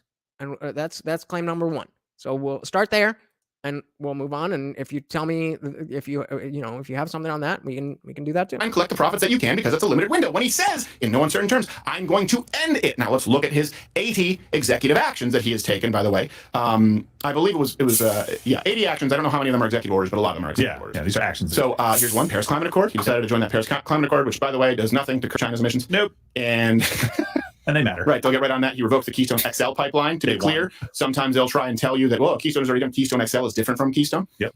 He supported increases of $230 billion in taxes on oil. He reinstated the social cost of carbon metric. Some of the executive orders, there's day one, climate change order. You have on January 27th, climate financing. You have on, is this May 20th, climate financial risk. I'm Trayvon, if you're still here, I'm just waiting. I'm just playing this because I haven't heard anything. I haven't seen anything of you refuting. I see questions, but you seem to have had this figured out. So I'm just. You have is this December 8th? December 8th, clean energy economy, 100% electric vehicle fleet by 2035. That's before Elon Musk wanted to buy Twitter. Now he's like, I hope he gets to the moon. Yeah. Mars. So it's very clear. Look at these actions all going one way. And the claim that they're making, of course, that's going to affect the market. Now, old dudes peeing their pants because of Biden's inaction and continued drilling and expansion of production. I do not understand the question. Are you asking, are there old dudes peeing their pants because of Biden's inaction? And I need a full sentence, please. Again, you are more than welcome to come up here. You don't have to cam up. You can just be behind your T and just say these things. But if you're going to type them, you gotta put some syntax to it because it doesn't read the way that you're saying it. Here's another claim. Good, Tim. And they'll say this, well, it's a bounce back from COVID. Right, that's what's happening. It's a bounce back now because more people are driving because they weren't driving in COVID. Here's the truth, okay? There's no actual data that would suggest that at all. I think we have an overlay right here. You can see that before and after COVID kicked off, it was still hovering. So again, we have more. Where is this? Is January? So I'm going to assume this is where COVID was. And there was again, it went up a little bit, and then this is where Biden came in. Boom. So what is? I'm still just. This is another question. I'm looking for the answers or the rebuttals. I'm not saying I know. I'm saying this is the information I have, and this supersedes what you've shown me in Kyle Kulinski's video. Just that, yeah, Fox News is full of shit. I already knew that. I've already said that. I've already agreed with that. But that is a very different claim than Biden has nothing to do with the rising gas prices. Those are two very different claims. So once again, I am looking for how is Biden not related to the rise in gas prices? Right around $2.50 a gallon. Yeah. That's not where the steep increase took place. Yeah, and it matters. So when people talk about the policies not mattering on like a Keystone or something like that, or a Paris Climate Accord, like you said, if you pull supply from the market globally that the United States was able to produce or was able to produce in the future in a couple of years with Keystone, right? If you pull that supply from the market, that means the prices are going to go up. People are going to say, oh, there's not going to be as much oil available in the market, which means prices have to go up, right? Or okay, so let's see where we have to increase capacity significantly. So where is he wrong for that? So you say Trayvon says Cheddar's saying, well, Biden's threatening this and that, so they're playing the long game and yada yada. I need to charge consumers more. It's playing defense for assholes. I'm not. No, you can still say that it's wrong to price gouge, but you can't say. But in the same breath, you can say it's wrong to price gouge, but we can understand why they are price gouging. Those are two separate ideas. People do the wrong thing sometimes. That doesn't mean they just randomly do it for no reason. Right? Sometimes you steal a loaf of bread. That's illegal. That's wrong. But if it's to feed your family, then that's a different moral context, regardless of what the law is.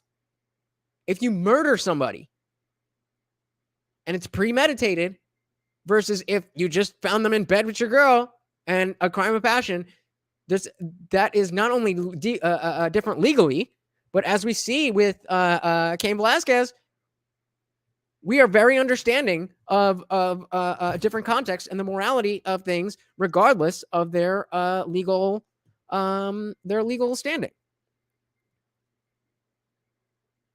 And so again, they're doing it because of greed, not because of Biden. How can it?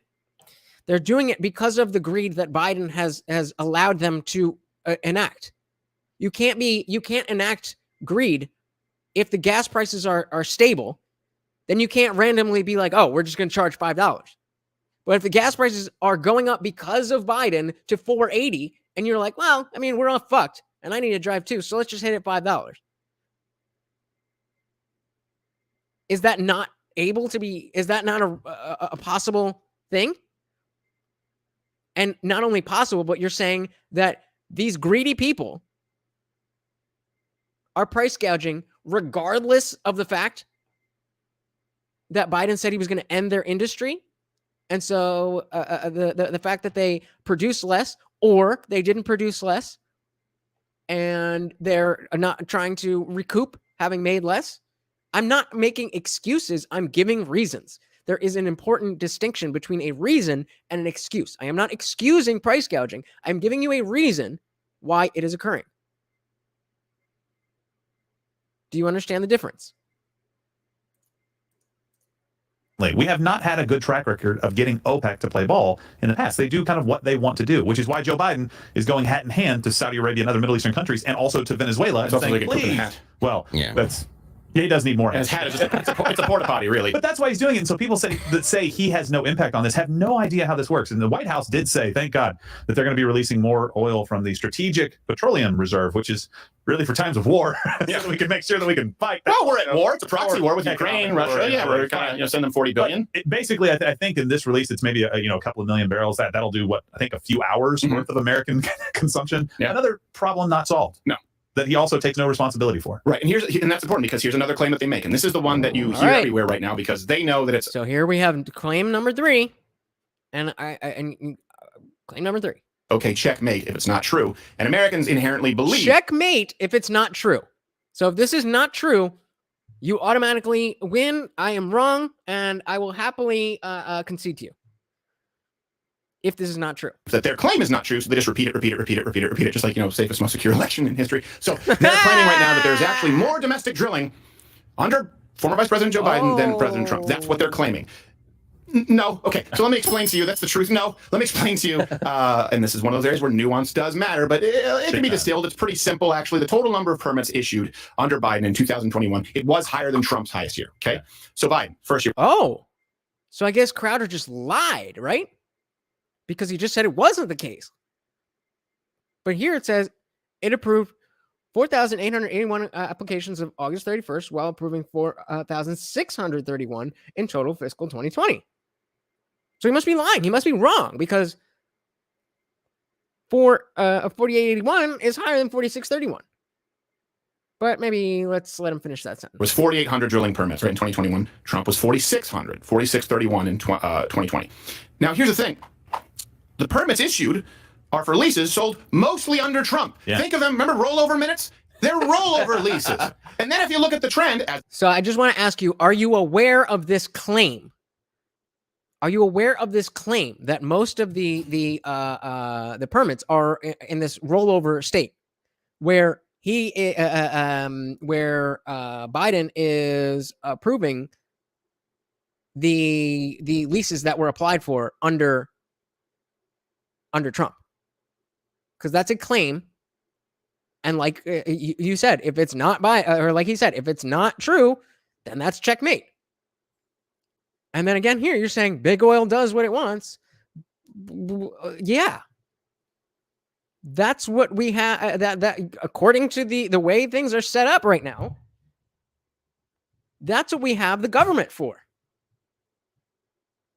To get on top of corporate industries that are trying to monopolize and price gouge and so on and so forth. So if they are price gouging, then whose responsibility is it to get them to not price gouge?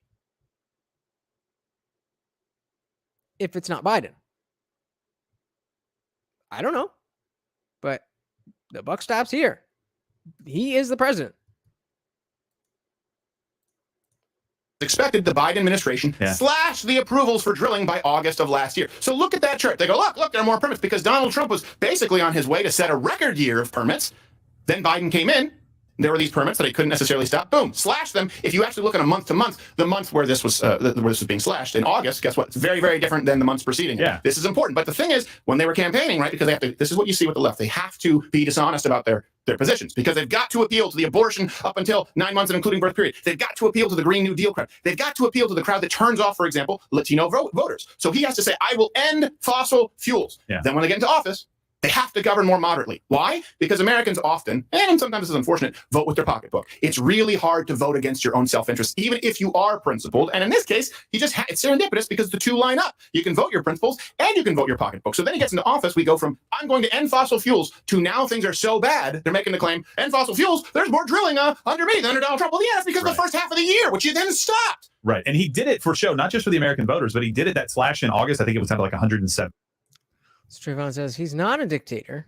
He's a corporate Democrat.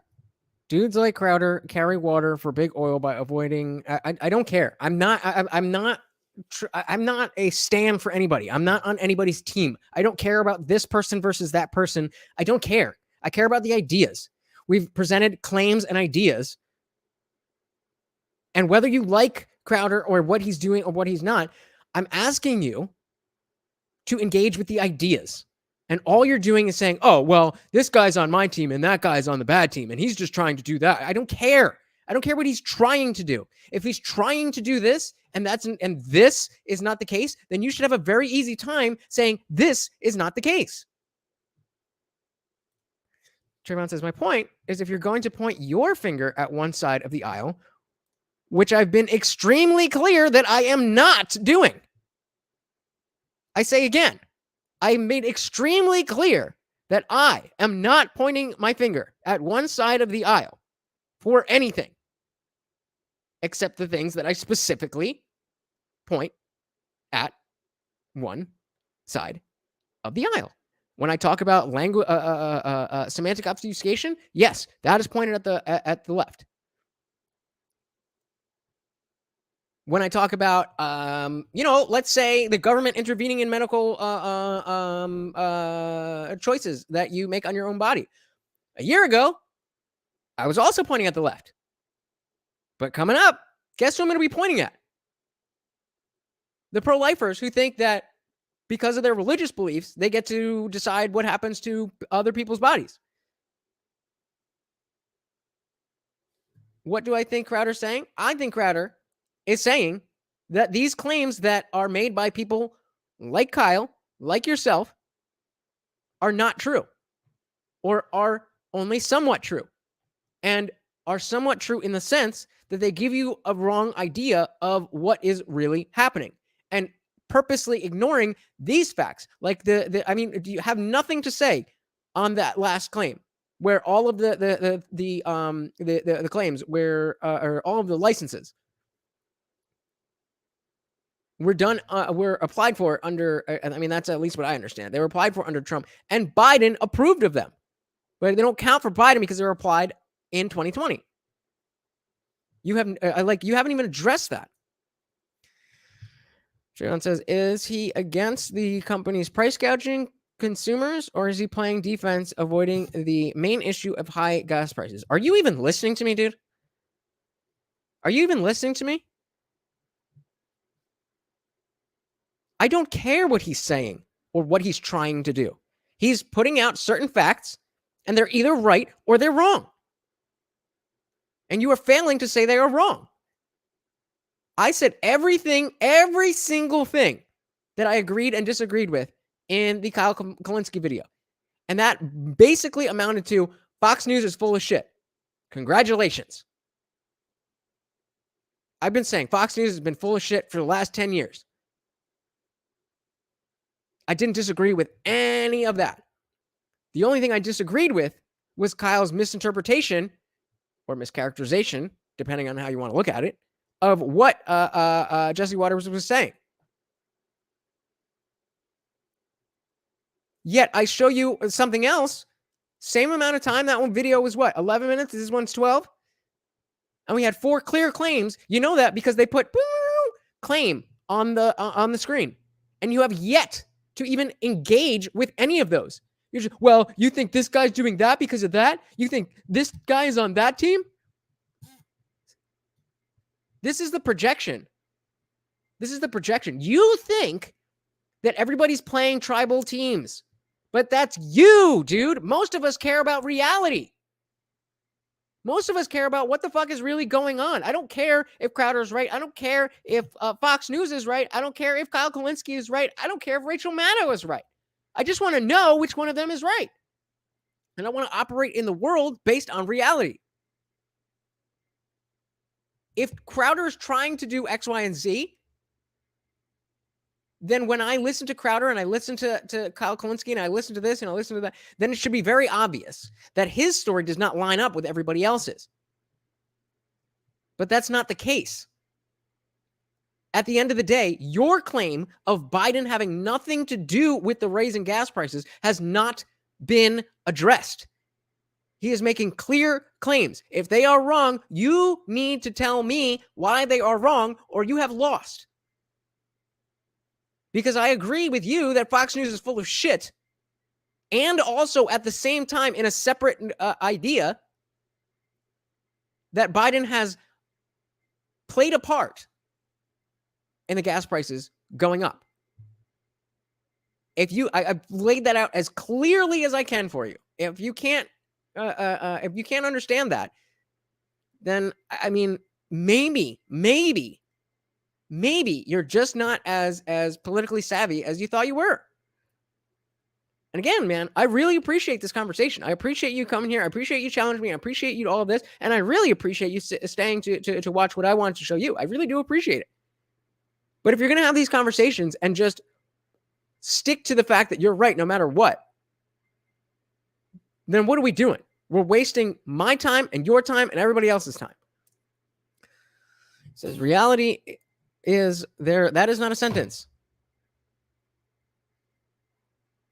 The reality is there can be a million reasons why a company raises its prices. Correct. What matters is if it's moral or even necessary. Also correct. What matters in addition is who and why are these things, are these prices going up? Who's to blame? And how do we hold them accountable? And how do we fix the situation? I don't care. I don't care that Crowder is obviously trying to be anti-left, anti-Biden, anti-whatever. It's very clear that that's the case. But if he's wrong, then go for it.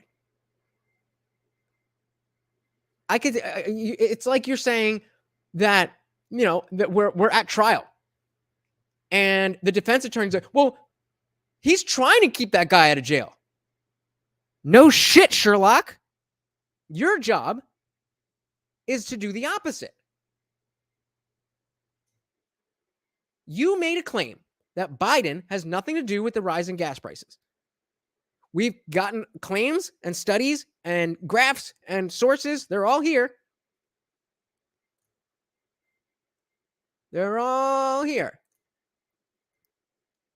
I mean, if you want to go through them that deeply, we can. But you're not engaging even on that level. Permits basically in that month. Right. He did it in advance of going to a climate summit. Exactly. He was basically trying to show the world, look, see, I'm doing my part, guys, right? This is what happens. He's coming into office, and at the end of last year, the oil company said... Yeah, to act as if there's nothing that Biden's trying to make people think. Come on. Come on. What is your argument, and what are you even trying to say? And how can you come to the conclusion that the president of the United States, no matter who he is, has nothing to do with the gas prices? Holy crap. These leases are 2 years. They usually come with a 2-year automatic renewal if they apply for it, right? They're going, we have to get leases because this guy's going to shut it down. Right. The White House's response to all of this is to continue to taper it off and go as low as they possibly can and then say, like you said, more. But here's the thing. They just issued a statement today saying the oil company CEOs, this was a threat from Biden to the CEOs, right, increased production. And the corporate state, what? What is that? Again, bro, I know you know what you're thinking, but you have to, I'm just reading words on a screen. So you got to be a little bit more, and it's just us. It's just us. There's people filtering in and out, and it's just us. It's just me and you doing this. And stop price gouging. He's now blaming them. You know what capacity is right now? It's over 90%. We're roughly at about the same level we were in like 2015, 2016. That's not a problem. And by the way, that's important to know because let's do that math, right? Okay, more permits total because of what happened under Donald Trump and what happened in all those last 6 months. But we're at capacity. What does that tell you? They're sitting on the leases because they don't want to develop it. They don't want to develop it. They're not actually implementing the capabilities to drill. Why? Because it's very expensive. And this guy may or may not end fossil fuels. Keep in mind, it's not, I'm not a fan. It's not, let's find a middle ground, let's do it. It's, I'm going to, imagine if someone walked into any office, any company and just said, I will end you. And then said, can we find common ground? Exactly. I don't know. You're pretty emphatic about that whole ending me stuff. Yeah. Watch Louder with Crowder live, Monday through Thursday, 10 a.m. Eastern. I really tried to wait on this piss, but I just got to piss. I'm almost done. Almost done. Okay, I'm done. Give me a sec. Give me a sec. My dick's still out. Hold on. Hold on. I'm coming. Oh, Jesus. See what I go through for y'all? See what I go through? The sacrifices of the Indian Jesus for your entertainment. So, what about the corporate state? What is the, we've watched now 2 videos directly on the same exact topic coming from different perspectives. And if you count the Fox video itself, that's 3 videos. And you have not made any type of real legitimate argument as to how gas prices are going up completely independently of the president. And that was your claim. I never said Biden is the only reason. There's nothing else going on. It's just Biden, and Biden did this and that. I never said that. You may have assumed that that's what I think, but I never said that. So Traylon says, let's not focus on our ire just on a political figure, but also on those that deflect and keep the focus on one dude and not the companies that benefit from this deflection of greed. Fair. But then, when you say it's the oil companies, then is that not exactly what you're saying? I mean, okay, oil companies plural, but you're blaming one group of people and saying they are entirely affecting what's going on. You just said this. And now you're saying, let's not focus our ire on just a political figure, which is only a degree difference from saying big oil. I agree with this statement. Let's not say it's just big oil or it's just the Democrats or it's just the Republicans. Let's look at all the factors and understand what the hell is really going on. And what's really going on is specifically that the gas prices are in fact tied to who is the president. That's it. That's it. I'm not I don't understand how you could disagree with that unless you have something very strong to present to me, which you just haven't done. You think, no, we can't get away with watching the post-fight thing. Can we? Not from UFC channel. Maybe if we go to MMA fighting, we'll be able to get it. That tonight. It was just him talking about fights. That's not that. I thought they were going to show the actual thing. Yeah. All right. So I mean, look, we've gone through a decent amount of stuff here, and I appreciate to no end, Trayvon, that you are here to have these conversations with me, and whoever else is here, I urge you to chime in.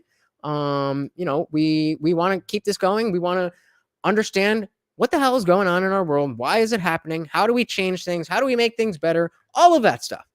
But we got to start somewhere, and we have to start with truth. If we don't care about the truth, or if we don't demand that the truth is a fundamental aspect of the way that we look at the world, then we can't get anywhere. We just cannot get anywhere. So, I mean, I've been on here for a good 12 hours now. So I'm going to go to bed, but I really appreciate everybody who was here today on this stream and the last one. That should have been a, all one stream, but I am, very happy with the way, this came out. I am the Indian Jesus, here to resurrect the second coming of common sense.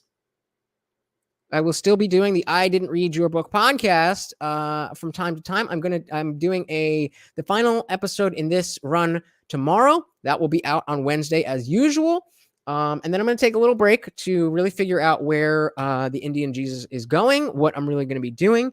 And it's going to be exciting. So if you guys haven't subscribed, make sure you hit that subscribe button, because I have got a lot coming. It's going to be really cool. And, a lot more like this, but with more people and more stuff to talk about. So if you enjoyed this, again, please definitely subscribe. I would really love if you could hit the like button on your way out. Please follow me on socials at Indian Jesus Off, like official. And good way to end it. Oh, come on, brother. And until next time, I will see you there. I am out of here. Peace.